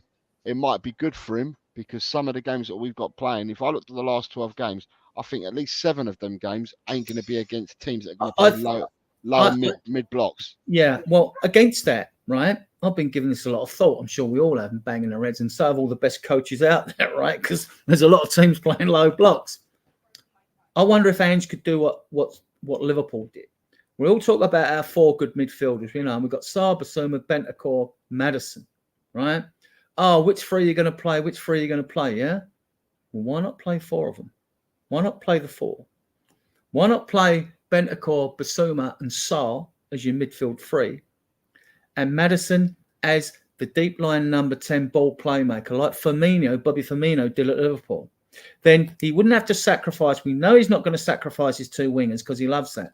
So you still got Son on one wing. You could have Fast Johnson on one wing. You could even have Werner. You could have Kulu or whatever. So you could play like an inverted V as your front 3, 2 wingers, Son being one of them, obviously, with Maddison playing as the 10, false 9, whatever you want to call him. And you would still have your 2 wingers wide. Because against a low block, you'd have Maddison coming late. He would be coming late. And would stop him from coming back to the penalty area and picking the ball up.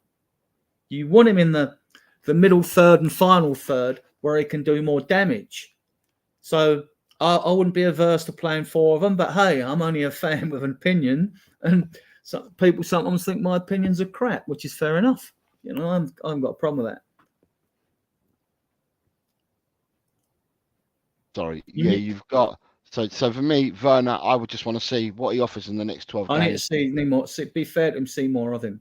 Yeah, because but can I say, with what we're saying here, though, Adrian, we've got to be careful, right? And the reason why we've got to be careful is we're all saying, and a lot of the fans, not just Tottenham fans, everywhere, say, got to give a player a season. Yeah, right. Well, we're not giving Werner a season. We're giving Werner half a season and making judgment on half a season. Where with other players, we're saying. Yeah, but with other players, we're saying, yeah, but first season bounce. So Johnson, let's not rank Johnson this year. Let's see what Johnson does next year. But with Werner, we're all like, shit, it's what he does in this half of the season. He's here. True. And that's probably because the difference between Johnson and Werner is Werner's at his ceiling, whereas Johnson's got potential and can kick on. But my critique of Johnson has been, hang on, we're paying 40 to 47 million pounds for a player with add-ons, and he's not oven ready. I don't like that. I don't think that's good, right? Having said that, he's done okay. He's done okay, right? And he showed a bit more energy in his last game. And Ange loves him, so in training apparently, like he's really impressive. You know, but us fans, you know, then you've got to face the Spurs fan base, you know, court of justice, right? which they're all like Judge hanging Jeffries, really, basically, like. So you play, you're not given a chance, are you? Like you're saying, back in the day, you judged the player on his second season. You judged him on his second season. There isn't time nowadays, and there isn't even time for your managers to really take risks and blood youngsters. Most of the youngsters that come into teams from academy players come into the less wealthy teams. You know, look how long it took Foden to come through at Man City. Sancho left Man City. And the other thing we've got to stop doing, guys, is when Newcastle play an 18-year-old or Man United play that 18-year-old or young midfielder, start saying, if they're playing their 18-year-old, why aren't we playing ours? Right? Well, because our manager chooses not to play them for a reason, or he thinks he's got better to do that job at this particular time. You can't sort of say because some other team plays a youngster, we've got to play one. Don't forget, our team's very young anyway. You know, Sarr Udogie, you know, and Van der Ven. Van der Ven's the oldest out of them at 22. You know, we're a very young side, you know. Right, so just to catch up then, so you've got Swap has come in and said, City uses academy players, but not much. They want other clubs to grab attention off their ACADs, so they would pay 40 to 60 for their ACAD, which means they boost their FFP. Ronnie is in the no to Werner camp. Dekaru is give Werner the rest of the season. Don't decide now. Spurs GCTV says spot on, Jose, and Spielberg will know his cast. Swap also says we should do that, but that doesn't mean that you have to sell someone like Divine or Moore. I think David Clark says I think Werner will be a squad player next season if he scores and assists 12 goals. If not, he won't be purchased. And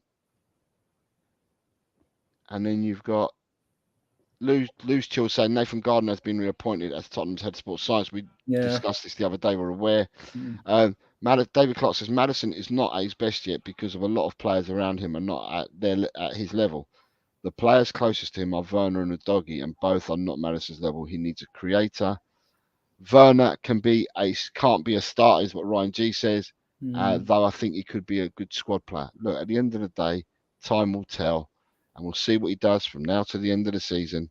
I've got hopes on Werner. I saw green shoots before Saturday, but I saw some really. You was at the game, Adrian, right? So we did a watch along on Saturday. We did a watch along. It's the first time I've ever done a watch along, and we thoroughly enjoyed it. I didn't think I'd enjoy it at all because I like watching football on my own. But we did a watch along, and the stream that Colin got for us to watch it as a panel, because we were doing a watch along on the channel, and he got it for us and we watched it. It was actually different to what I've ever seen on Sky and stuff like that. The angles of the TV and whatever made it be that I could see the play like where I am now in the stadium behind me. I could see the pitch that way. I could see there. I see the pitch that way. So I could see when we had the ball, and we were actually attacking the way that I'm facing Tottenham in the first half. And I could see in the first half what they were doing with their passing and how they were trying to open up spaces and pull players around and stuff like that. I could see the green shoots of what they were doing. Sometimes we didn't move the ball quick enough. I thought the first 10 minutes, really quick with the ball. Ball speed was really quick. Then I think it went right back down to slow pace for about half an hour. The last 5 minutes of the second, for about 25 minutes. Then we upped it again for 5 minutes, and then it slowed down for the last 5 minutes of the half. But I could see what we were doing. I could see green shoots. And I saw Werner, and I thought to myself, Werner's the only one who can take and wants to take players on. Werner's the only one. He was getting in positions, and he was making runs, and he was finding space, and he weren't being put in. It was good movement for the goal, wasn't it? I mean, like, Johnson did very well for the goal with the ball. Yeah. Tenacious on the right, wasn't he? And like to get it, and there was like all this win the ball and come through, then look up, and then you had Son making his sort of like dummy runs backwards and forwards just to confuse the defenders, and even Werner did the same thing. And between Son and Werner, I mean, Johnson's got good vision. He's got potential, you know. But and like then we get the goal, right, which was like, I thought. Good. I'm talking first half, Adrian. I could see clearly in the first half, from the camera angles I had, what Tottenham were doing. At half time, obviously we got people in the chat, and at half time, people were absolutely murdering Tottenham, saying this is absolutely shit and diabolical. People were murdering Werner, right? And I was like, at half time, I said, look, everyone sees football through their own eyes. Ange does, but we all do, right? And I said, in the second half, we'll come out and win this because I can see what we've been doing in the first half. Palace won't keep up to this, and we're going to step on the gas, and we will do it in the second half. All right, I wasn't counting on fucking Eze to score that free kick either, which Vicario was at fault for. But then, and I also turned around and said at half time, Werner is doing really, really well. So, but I don't know what people are having a dig at Werner for, because Werner's doing really well. He's just not being found by players. They're not finding him. And he was making the runs, and he was the only player that was prepared to take players issues on. With Werner at Chelsea, not when he scored all the goals before he got the move to Chelsea and all that, is just like his finishing. That's my issue with him. He takes up good positions, which on the wing you should be able to find space. You should be able to find space anyway. Right? So no, he's did well, but I'm just thinking, is he going to be another one of these players that just flatters to deceive? Can he take us to the next level? Let's see after these 12 games. I'm not going to throw him. I'm not throwing Johnson under the bus. I've been a big critic of Porro, right? and that's why I'm always happier when Decky's in the side in front of him, because I know Decky will come out and help out defensively. But Porro's stats this season are excellent, and so are your doggies, actually, even though they've made errors in their game and all that. Right? But so and when we're away from home, I know, I have a preference of having Sarr and Kulu in the team, because I think you give us that extra stability. But sometimes you have to be a bit more braver. And Ange will know the morale of the squad. So if he decides to be bolder than me and go like you would like, with 2 fast wide players because Villa have got slow defenders, then I'm on board with it. Yeah. So we've got Dekaru saying, I 100% agree with Jose from the watch along. I have hopes for Werner. Dekaru, can I just ask, is it 4:46 in the morning for you now? Because I'm sure that you're 11 hours ahead. And if it's 4:46 in the morning, what are you doing awake listening to me and Adrian at this time in the morning? You must be absolutely mental, my friend. David Clark says, you two lads must have watched football at all levels for many decades. And I know that I know that players who are one-on-one with the keeper score less than 30% in that time. Yet uneducated Spurs fans slag him off. I think he's referring to the one-on-one that Werner had in the first half. He should have done better with that, though. He says he created a worse chance for himself by trying to take it past the goalkeeper. Son wouldn't have done that. Look when Son scored. He'd have picked his spot and bang. Right, no, he should have done better with that. And then we've got David Clark saying, did you see Man City in the first half against United's low block? Apart from one miss, they never look like scoring, and they are one of the best teams in the world. I said before, David, and to the people that listen to me, I'll go back to that comment in a minute, because I've said people till I'm blue in the face. Lewis Chilmy says, I see Werner as a one-to-one winger that can assist goals instead of scoring them. Interesting. JJ, good afternoon. JJ? Yeah, JJ was next. JJ, good evening, JJ. How are you? He says, I agree, Adrian. Give them a bit more time. Ryan G, David, they had more. Okay, so they're talking to each other. He's just woken up.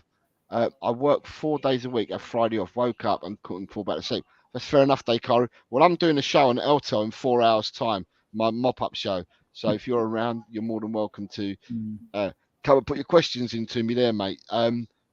Right, so with right, so I'm just going to go back to the Man City. Let me start the Man City, because I'm going to ask that question, but I had a question before.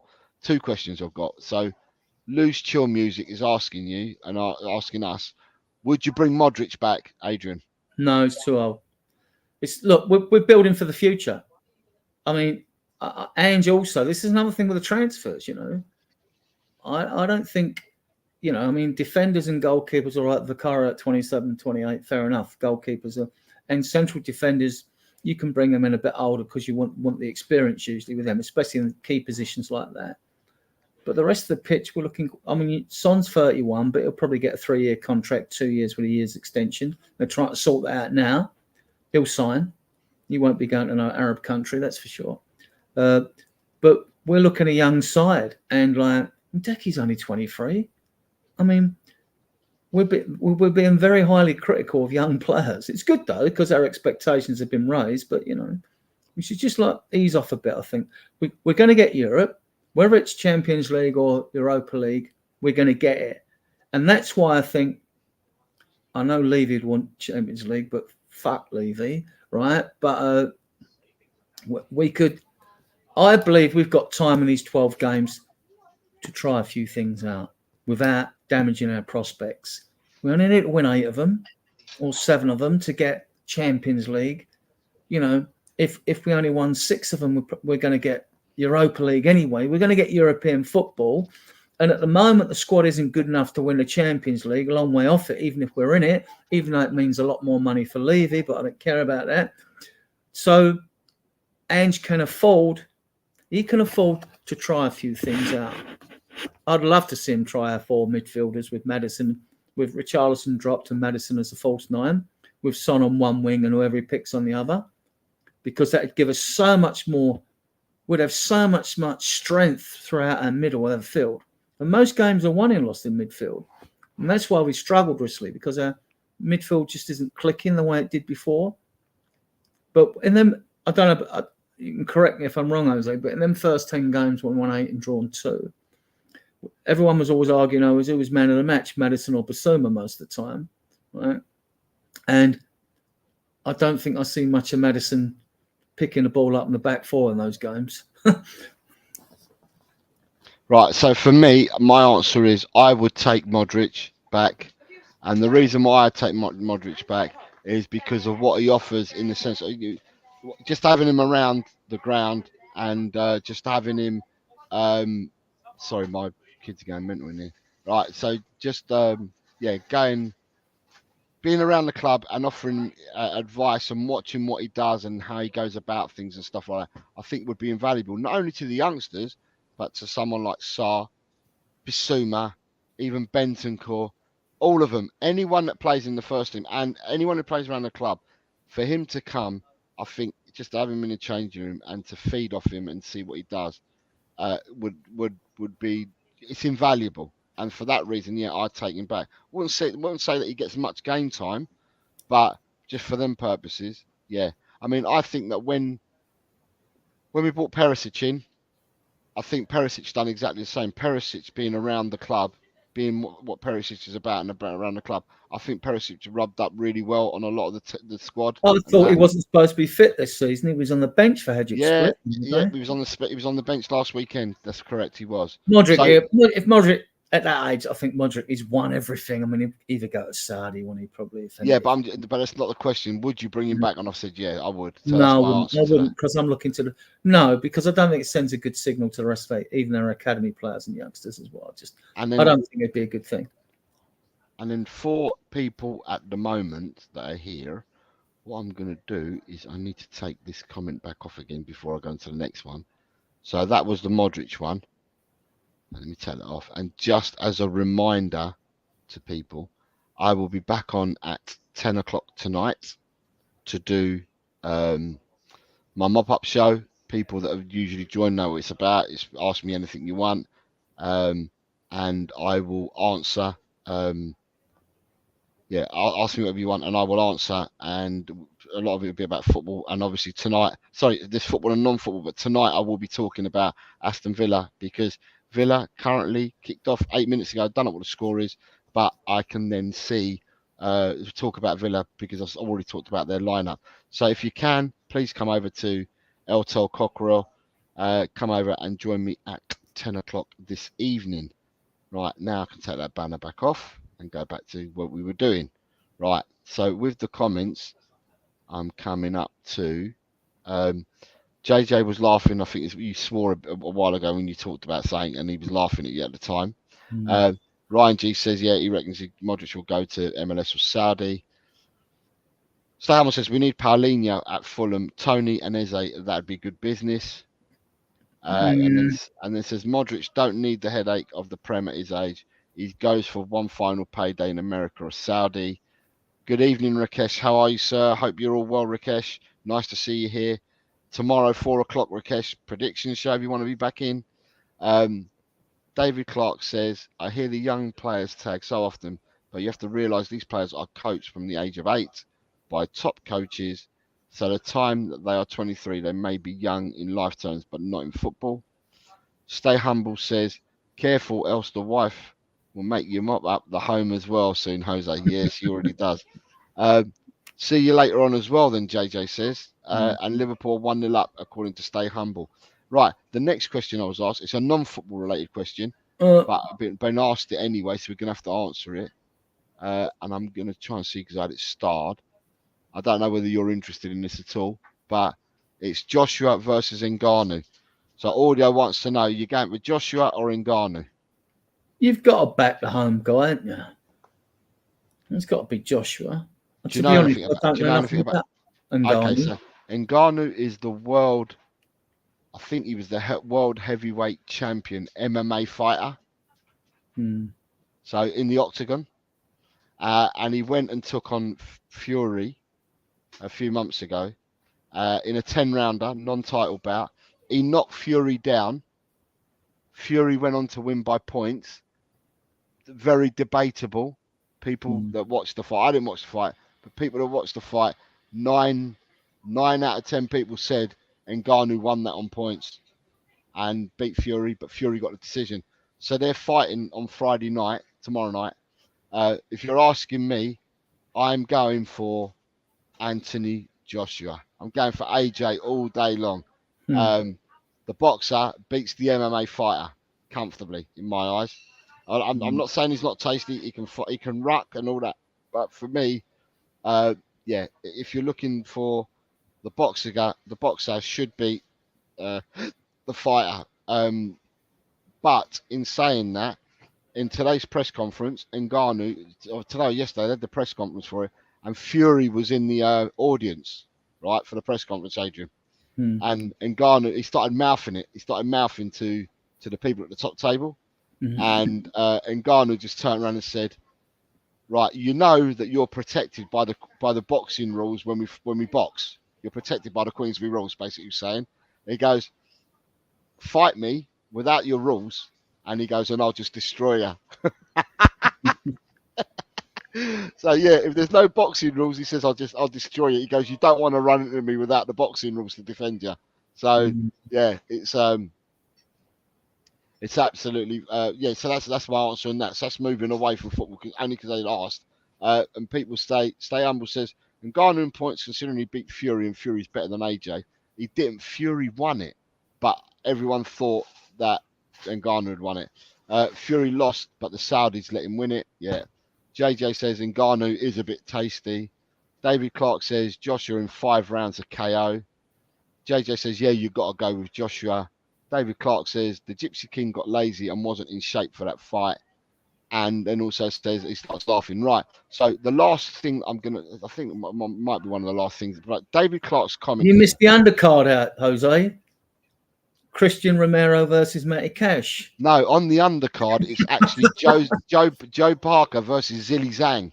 That's going to be a tasty fight because Joe Parker has just come off beating Deontay Wilder, and Zilly Zhang has just come off beating Joe Joyce, and they're the undercard. So there's a tasty undercard as well. But people are laughing at your comment just now. People are laughing. Right, just catch up with this before we go back to David. I'm coming to yours. All the artisan says, if Joshua loses, it's all over for him. Joshua had a few high pressure flops. Laughing at what you just said, Adrian, JJ. Stay Humble's laughing at what you just said. Not sure if non-Aussies can watch, but Opta Sports have a great 20-minute interview between Mark Schwarzer and Van der Ven. Fantastic interview. Mickey, an Ajax fan, was there when we won. So Mickey Van der Ven was there watching Ajax when we beat them. Cootie all day is what JJ's saying about your foot, the undercard. And Stay Humble saying Joe Parker is decent. Right. David Clark, I wanted to ask you a question. Right. So David Clark says, did you see Man City in the first half against the United's low block? Apart from one miss, they never looked like scoring, and they are one of the best teams in world football. Adrian, I said to somebody, and I can't remember. Sorry, I said on the stream, and I can't remember what result it was after. It might have been when we beat. Who did we play before Wolves? Brighton. Right, okay. So we played Brighton and we beat them 2-1, didn't we? Or whatever. Right. And they low blocked us, right?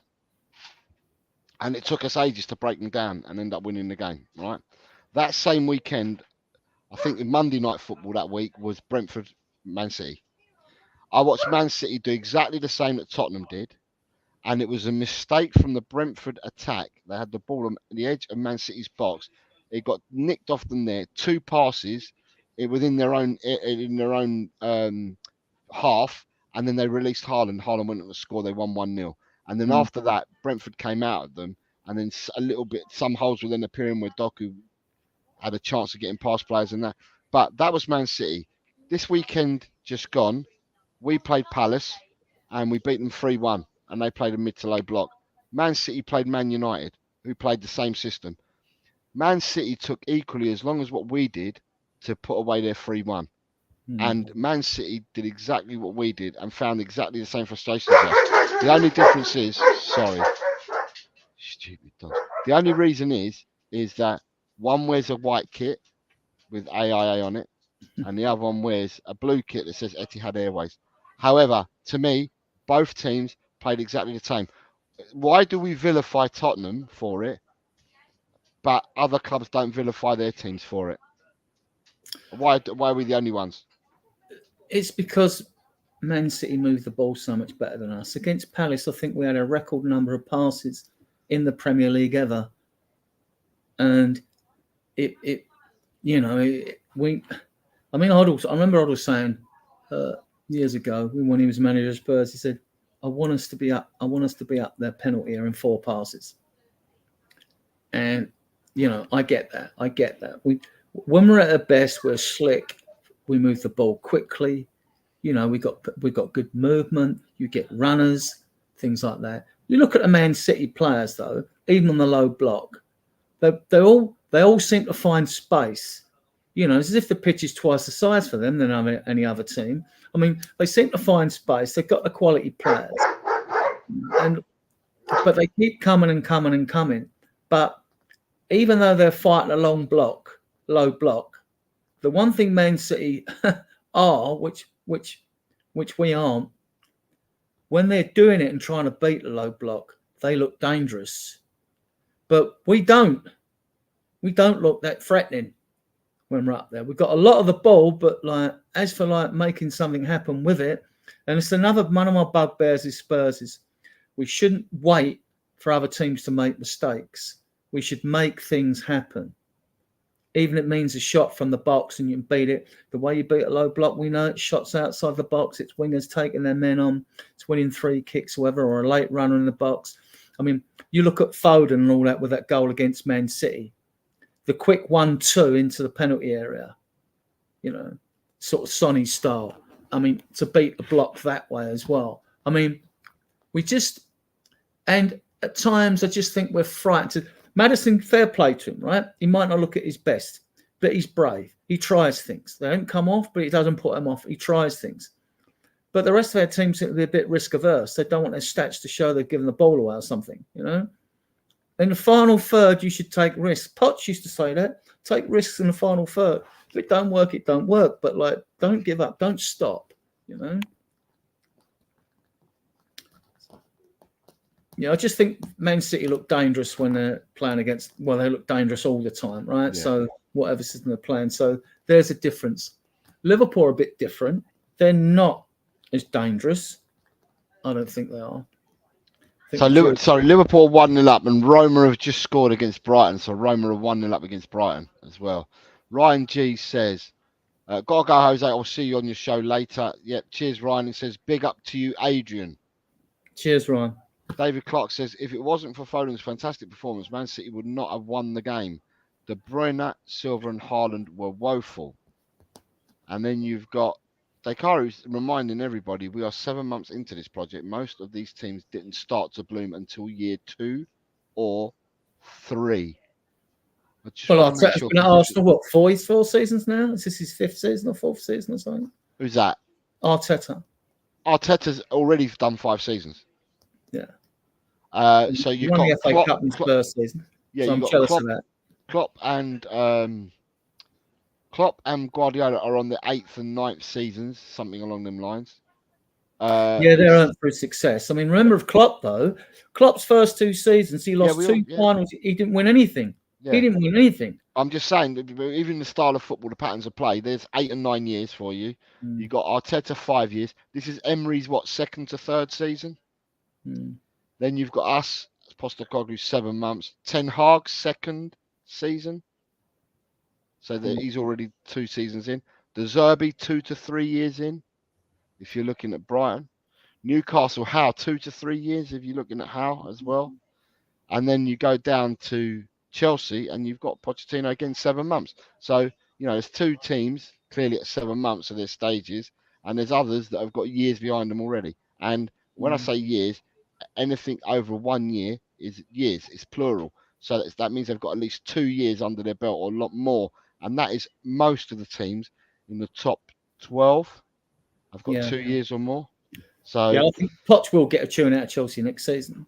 This is why we've got to step up our game in the transfer window in the summer as well, to make sure we keep the distance between teams, Yeah. So, And then I'm going to put up this banner because Colin had this. So he's, I don't know much about this, but he said Vicario went to watch Josh Keeley. Loved that. Did you read about it, Adrian? no, I didn't. I remember. I think Vicario was paying compliments to either him or Chris Gunter in training or something. So he went to watch Josh Keeley play for Barnet. Yeah. Yeah. If you went to watch him, fair play to him. Yeah. Okay. So right, tomorrow, because we come towards the end of the show now, but tomorrow, we reminder to everyone that we've got the Predictions League tomorrow at 4 p.m. and that's both on LTEL Cockerel and on Talk and Ball. So that'll be dual stream tomorrow at 4 p.m. So if you want to enter the predictions, come and join us. Tomorrow morning at 11 a.m. you've got the ladies takeover. So you've got Ellie and Ash back, and that will be on Talk and Ball, and that'll be tomorrow at 11 a.m. GMT. Other than that, I've got the mop-up show tonight at LTEL Cockerel, and that'll be at 10 o'clock. So if you want to come and join, you can do. Usual shenanigans. People can ask any questions they want, and I will answer them as best as I can. Some are football related, some are not football related, but we have some fun. It's Thursday night, and it's a bit of fun that we have. But tonight, obviously, I've got football to talk about, or will have, because these Europa games would have been finished by the time I come on. So if people want to discuss any of the Europa games, we can do. Obviously, I've been on the show, so I've probably missed the first. Well, I have definitely missed the first 22 minutes of the matches. But we can still talk about them later. Adrian, apart from give yourself a plug of where we can find you. Spurs Diehards TTID on Facebook for those that use Facebook if you're interested. Yeah. Yeah, that's and also on X, aren't you? Sorry? X. Oh, and on Twitter. Yeah, I'm on Twitter. Yeah, so that's your handle there, isn't it? Yeah, that's my handle on Twitter. Adrian_Striker on Twitter as well. So yes, if people want to catch up with Adrian and have a chat or anything football related, he's at Adrian_Stroker. It's under his name there, and he's also the lead person at Spurs Diehards TTID, which is a fans group on Facebook where you can apply to become a member there. You got they prefer to have Tottenham supporters rather than wrong uns, but at the end of the day, he's got over 13,000 members there. It's well policed, it's well managed, it's well. There's a lot of content put in there by Adrian and others. They put a lot. Jose's an admin on there. Yeah, but if I say that to people, they'll think it must have been that didn't accept me. Because when I go to the admin thing, mate, when I get the pop-ups, if they haven't answered the questions, I'm denying them. Yeah. But then when I deny them, I also send the message to say why. I don't know what the other admins do, but the reason I keep the recruitment down, not deliberately, because I know that most that apply are either bots or they're not Spurs fans. I don't want that. So like, I always go into I go to the player. I look sports section. If they've got a Spurs shirt, picture of the stadium, or they're showing players, Then I go into their photos. Then I go out in their post. And if it's somebody's post, they ain't posted for 2 years. Well, what good will they be at you anyway? And they're obviously not, right? So there's lots of bots on Facebook and things like that. And we just try. You won't weed them all out, but just try to keep them down. And it's the same when I get some of these crazy posts. If people make a crazy post, I'll ban them.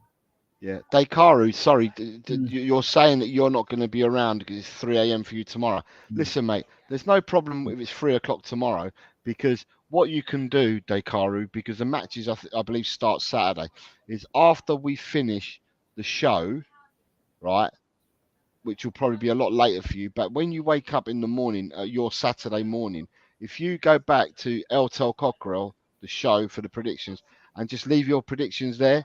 So after the stream's finished, there's a comment section. If you leave your predictions in the comment section, I will take them off you and I will put them into as your predictions for next week. Yeah. So you don't have to worry about not being on the show. I'll be able to get them from you. Yeah. Question for your show tonight. Oh, he's got there. I'll have my predictions in the chat. Or if you leave them in the chat beforehand and I get to see them, because sometimes YouTube wipes them. If they're still there, Dekaru, and I see them, I will add them. But otherwise, you can do it when you wake up Saturday morning. because your Saturday morning is still my Friday evening. And if you put your predictions in at the end of the show, or at the end of the stream, when the stream's finished, when you wake up, if you do it that way, I'll definitely get to them. Yeah. So so leave them in the comments at the end of the show when the show's finished, and I'll grab them. Sorry, you've got Smithy saying, "Hola, Jose Senor and Adrian Senor." Hi, Smithy. Hope you're well, mate. And you've got Phil P saying, "Afternoon, all." Woo for you, Phil P. And JJ says, "Sorted." Sorted. JJ, I presume that you might want to join in. If you want to join in, yeah, it's 4 o'clock tomorrow. Right. You got a question for me, Adrian? Why don't you just put it in there now, and then I can address it as soon as I come in tonight? Well, you'll remember it, right? Whatever. I've got to share it though, Adrian, with everybody, because when we put questions in, it's not only for me to answer, it's for the chat to answer as well. So if you want to go, if you're not going to be around tonight, but you want me to answer the question, all right. If you go to my link, because the thumbnail's there. Just what about the private chat here? Or I can put it in your link. Yeah, put it in the link for tonight's show. And on WhatsApp. Yeah, Liverpool have just gone 2-0 up. Yeah, but the chat don't get to see it. Do you see what I mean? The chat needs to see the question. So say that again to me, like run it past me. So if you go into my show tonight, it's already set up. If you go and already make your comment there, your question there, I can then ask that, because then I can show that to everybody as well. Because when people ask the questions, for everyone to see, because we want the answer not only to come from myself, but from people in the chat as well. Does that make sense? Yeah, I was going to ask, like, would you, within the last 12 games to go, to give Dragusin his debut, pair him with VDV, and give Romero the inverted right fullback job? And where are you going to put Porro? Well, that could happen this weekend if Porro's still not fit. I mean, like, I've always thought that Romero could play as a defensive midfielder. He gets up, he scores goals. In Italy, he played in the middle of the back three, would step into midfield. I think he's very versatile, so I think he could do it. I think he could do it if we needed it. But the reason I'm saying that, and I've thought about it, like I think a lot about Spurs, is because I don't rate Emerson, and I think Romero is about the best cover we've got. So for in that position, but that's just my opinion. I personally, I've said this before, but he's never going to do this season, I don't think. I'd play. You kind of alluded to something a bit earlier, but without me saying anything, but I would play a 3-3-3-1. Is what I'd play. I'd play Dragusin, Romero, VDV, and in the midfield, I'd put in Bentancur, Sarr, Bissouma, and then up front it would be Maddison. Pick your two wingers and Son up top. Yeah, the thing with that, when all us fans start playing Football Manager and toying with systems of what we can do, which is good because it shows we've got the quality of players to play various systems. We have got the players in one fit. It's just that I know he's going to play two wingers, whatever happens. He does like him to hug the touchline. I'd love to see him play our four midfielders, though. I'd love to see Bentancur, Bissouma and Sarr in the middle with Maddison as a free roll number 10, false 9, whatever you want to call him. And then you could have Son and another. We've got a choice of wingers, haven't we? We've got about 6 when they're all fit. Right? So you could have Son and another going wide on the wings, but Son would always be able to cut in and do his thing, what he wants to do and everything else. And I think that midfield would be so strong that, I would like to see it. Obviously, when you test things out, you do it over more than one game because, it's like things go wrong. But what to do that for? You know what I mean? But, yeah. I'd like to see that. But, yeah, Romero, I've always thought he could play as a defensive midfielder. I think he's just, I just think he's got it. And if you're an opposing player and you see him in front of you. You go to the matches, right? And so does Phil P, because Phil P's in the chat as well. And you two go to the matches. So look, I'm not blind, but I'm not on the ground, right? But so, do Tottenham actually play two players at the back? No. How many defenders do they play then? There's always we play 4, don't we? We play 4. Do we? Well, I you, only got see you Van der doggy. Ven. I only ever see Van der Ven and Romero, and I see Yeah, a doggy equally as far up as. Now, some people will turn around and try and tell me, yeah, but when one goes, one stays. Well, I'll tell you what, I've seen so many times that when one goes, they all go, because I've seen them both in the number 10 roles at the same time on the opposite sides of the pitch. this is a part of the system. Does Ainge just go all risk that way? Does he cover it? I mean, I've seen it when Porro goes down to the right wing, right? And with you doggy, you don't see him going down to the left wing. He tends to more cut inside to where the penalty area is, where the close space is. He tends to more come in and try and cut in from there rather than get down to the wing. So they slightly different, the pair of them, but they have been both caught forward at times. But, you know, this also players' intelligent awareness here. I mean, like, you're going forward. When I used to play football, though, I was crap. I was always aware of everything around me, though. I mean, I was always looking round. So if Udogie goes forward, you've got to have a look. This can't be like, you know, head down, charge down a wing, you know, with no idea what's going on around the rest of the pitch of you. So if you're looking around, who have I passed, right? Have I gone shooting down the wing? If I've gone past Bentancur and Sarr, fine, not an issue, because I know one of them's going to come over or, you know, going to come over and cover for me, right? And the same with Porro when he goes. Porro's got good link-up play with Kula on the right. They exchange positions, didn't they? One day you'll find Kula light on the wing, then you'll find Porro there, and they come back and cut it. And they're both good at crossing the ball when they use it, right? So both good with dead balls as well. So it's, yeah. I think the best example, what you're saying, having two on the centre line, was when we played Chelsea at home and got spanked, but we lost 3 players. I mean, we seem to want to go forward even more in that game, didn't we? You know, well, on Saturday against Palace, and I've got some comments to catch up with as well, because it's quite good that we've got you here, and I've got people in the chat that go to the matches as well. We've made the comments known as well, which is really good. On Saturday, Adrian, I saw so many occasions, right, whether it be first half or second half. Like I said, the view that I got was like I'm looking down the pitch now, like this, right? So I don't know what channel we were watching, but not camera angles that I usually see on Sky, right?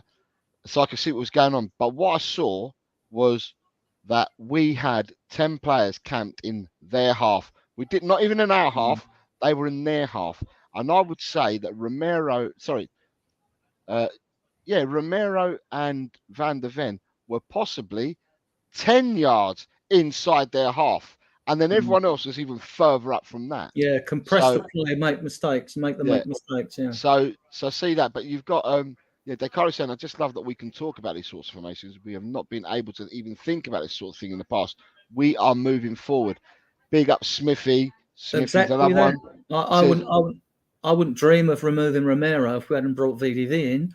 You know, what we couldn't talk about it. I talked about Romero being a defensive midfielder, season or so ago it was, and I was like, I took some pelters for it. I said, look, I know it's not going to happen. I said, because we haven't got centre backs in, but now we've got VDV, and now we've got what's name, and we've still got Ashley Phillips doing well on the South Coast, and you've still got Dorrington. So we've got Smithy saying Romero, Van der Ven, and Destiny. I'd say, shh, that's what I see at the stadium. Phil P saying often the Sarr or Bissouma will drop into the right back position when fullbacks bomb on. So does that mean we only drop back to the right back position and we don't drop back to the left? Possibly. JJ also says, yeah, I see those 3. So this is what you guys see when you're at the stadium. So it's interesting to get your points of views on it, chaps. David Clark saying so many times Spurs almost have 3 number 8s and a 10 with only VDV and Romero covering the whole width of the pitch. That's why you see our 8s and the 6 busting a gap to get back when we lose the ball in transition. Yeah, I see. This is another reason why I want to see Maddison in the middle third, final third. Romero's playing shotgun. If I've been anything critical of him, his disciplinary record's improved again. It's at times you think, distribute the ball a bit quicker. But he also has a habit. I can understand Decky getting a bit frustrated with him. I don't even see it. Romero is, I don't know if this is orders or tactics, he seems especially as Ange likes to play with two wide wingers. Romero seems most of his passes are through the middle. He seems reluctant to pass it out to the wide right wing, right?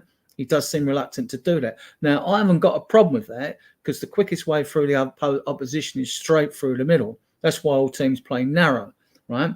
But Romero should be looking, when we were playing really well, the way I see it in games, although I haven't firmly grasped Ange's ball, and I still haven't, I'll be honest, I don't think I have, right? Basuma would come to receive the ball more because he was the one who was given the slip to players, the fast turns and all that. Basuma would make himself available, and then he would like play the ball on to either Maddison or Bentancur. And I haven't.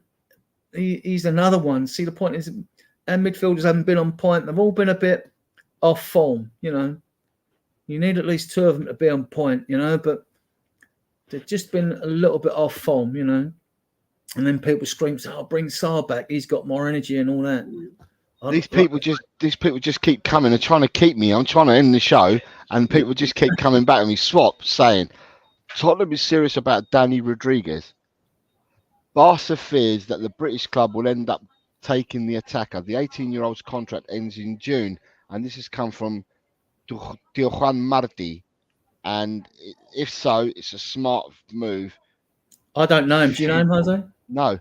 Future +3. The only youngster I really looked at that little glance at was Ferran Torres.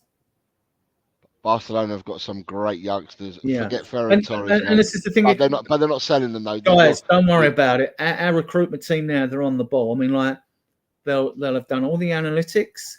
The time to know with all these rumours now going to the end of the season is when we actually make contact with their agents or talk to their clubs, right? But don't worry, we'll be.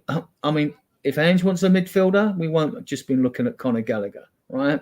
There'll be 10, right?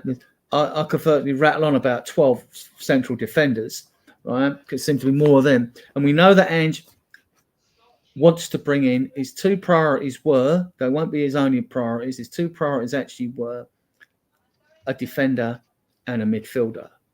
So if we're going to bring 4 in, 2 are going to be that, and then the other 2, then there's been strong rumours in the media about a left winger, right?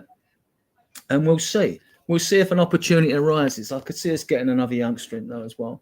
I don't think at all, right? I'm saying this now, and I said this in the winter transfer window. We do not bring. I don't believe we bring Conor Gallagher to Tottenham at all. I don't think we're bringing him on at all in the summer. Won't bother me. Won't bother me. We might be. I don't know who's linking us to all this shit, but I don't think that Conor Gallagher goes anywhere near Tottenham. Not because I don't want him or anything. I'm not saying that at all. That's not what I've said. I just said I don't believe that Conor Gallagher will go to Tottenham, whether it was the last winter transfer window or the summer. I think there's players out there that can do his job that are cheaper. I mean, one player he didn't really hit it off at Leeds, but is box to box, Weston McKennie, right? He could do exactly the same thing as Conor Gallagher could do, right? He's got a set of lungs on him, right? But other midfielders that give you a bit more quality, you know, they're out there. There's loads of them out there. Loads. There's loads of players out there. Right, these people are coming, so I'm going to have to really end the show. So let me just go. You will only see the best of Maddison when we get more creative players around him. Sorry, I don't see a Doggy and Werner good enough to link up with him, and I think David said that earlier. Swap says that this youngster, Adrian, he is a central attacking midfielder at right winger. Means more and no right wing, I think. See, don't bring Connor. He will ruin the dressing room. Dekaru is saying this comment says nothing. It feels like a good place to end on. It's balancing, isn't it? What you're bringing in, and to hold on. We're talking about bringing all these players. Is that's what we need? But then are we then thinking, yeah, we want to do that because we're going to close the pathway to the academy players? Yeah, you know. And I think Divine, Donnelly. I mean, I think they're close. Even Ash Phillips, what I've seen, I think they're close. And they should be part of the squad next season. Now, this Bergvall he looks good in the league he's played in. He looks exceptional, actually, but that's in the league he's played in, right? Yeah. So if we're going to bring in, if people say we need to bring in 8 and all that, well, then you're saying no pathway. I mean, I don't see why in a squad of 25, I'd make it a rule if I had something to do with Spurs. I'd really make this a rule. You've got 25 squad players. You've got 11 on the pitch. You've got 5 subs that you can bring on, 6 if there's a concussion sub. So that's 17 players, right? That leaves 8. That you've got 20 in a match day squad. That leaves 3 places. All right, have another player for your squad. I'd have a rule at a club that at this club, Tottenham Hotspur, for every game we play, we have 2 academy players in that squad. 2. I'd make it a rule, right? Just to give, whether they make it and come through or not, doesn't matter, because don't forget, you've got all your subs if you don't want to use them. If you've got 6 subs, you've got 2 defenders, 2 midfielders, 2 attackers, whatever it is, right? Should be enough with the 11 you got on the pitch. I'd make it a rule. And like that would also tell more senior players, oh, there's a rule here that 2 academy players. That's why I haven't made this day's match day squad. You know, I'm just back from injury. I'm not making a squad because we've got 2 academy players there. And then you're creating a pathway. You're also exciting the youngsters because they're getting a match day experience, whether it's home and away, right? And I just think it can be done. It can be done so easily. I get exasperated with some of the things the club do. You know, end a little rent. Right. So is it? Can I just ask a quick question? Is it Leverkusen at the top of the German league? Yeah. Okay, so they're 1-0 down away at Karabag in the Europa League at the moment after 40 minutes. I think they want the league more than the Europa League. I'm just saying it. Sonny would be rooting for him, his old club. Phil P is agreeing with you. He says mini rant. Right. Adrian, thank you for coming on, mate. And No problem. Saving the day. Well, I could have gone on my own, but because you said you wanted to come on, I thought, yeah, let's just get him on. So, replacing Colin. So thank you for that. It's nice to get your insights, both from being a supporter of Tottenham for all these years, but also going and attending matches and stuff like that, and for all the fabulous work that you do on your Facebook page, and and everything that you do for the community when you go and pop up on the show. So thank you very much. It's a pleasure having you, mate. For everybody else, my mop-up show is tonight at 10 o'clock on LTEL Cockerell. So head over if you want to see some more of me. Probably be talking about tonight's matches. So get your questions in. I'll answer anything, and so will the chat. But with that, have you got any sayings before we go, Adrian? No, if I'm not tonight, I'll probably be around on tonight's show. There's no reason why I shouldn't, I don't think. But I'm confident we're going to win at Villa. I base my confidence on, if you like omens, guys, in the chat, Spurs have won 9 out of the last 10 games at Villa Park. So we have got a good record, but we tend to play well there. So, and we owe them 1, don't we? Because we bashed them at White Lane and lost, didn't we? Yeah. So, well, thank you everyone for joining in. It's been a pleasure answering your questions in the chat and reading out your comments. And for me, it's always come on, you Spurs, and in Ange we trust. Come on, you Spurs. We can.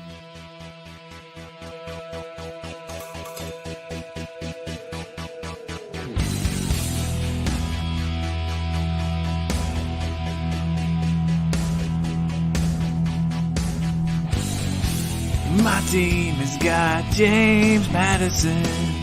James Maddison is what we need. Whoa, thank God we got James Maddison. This kid plays ball like you would.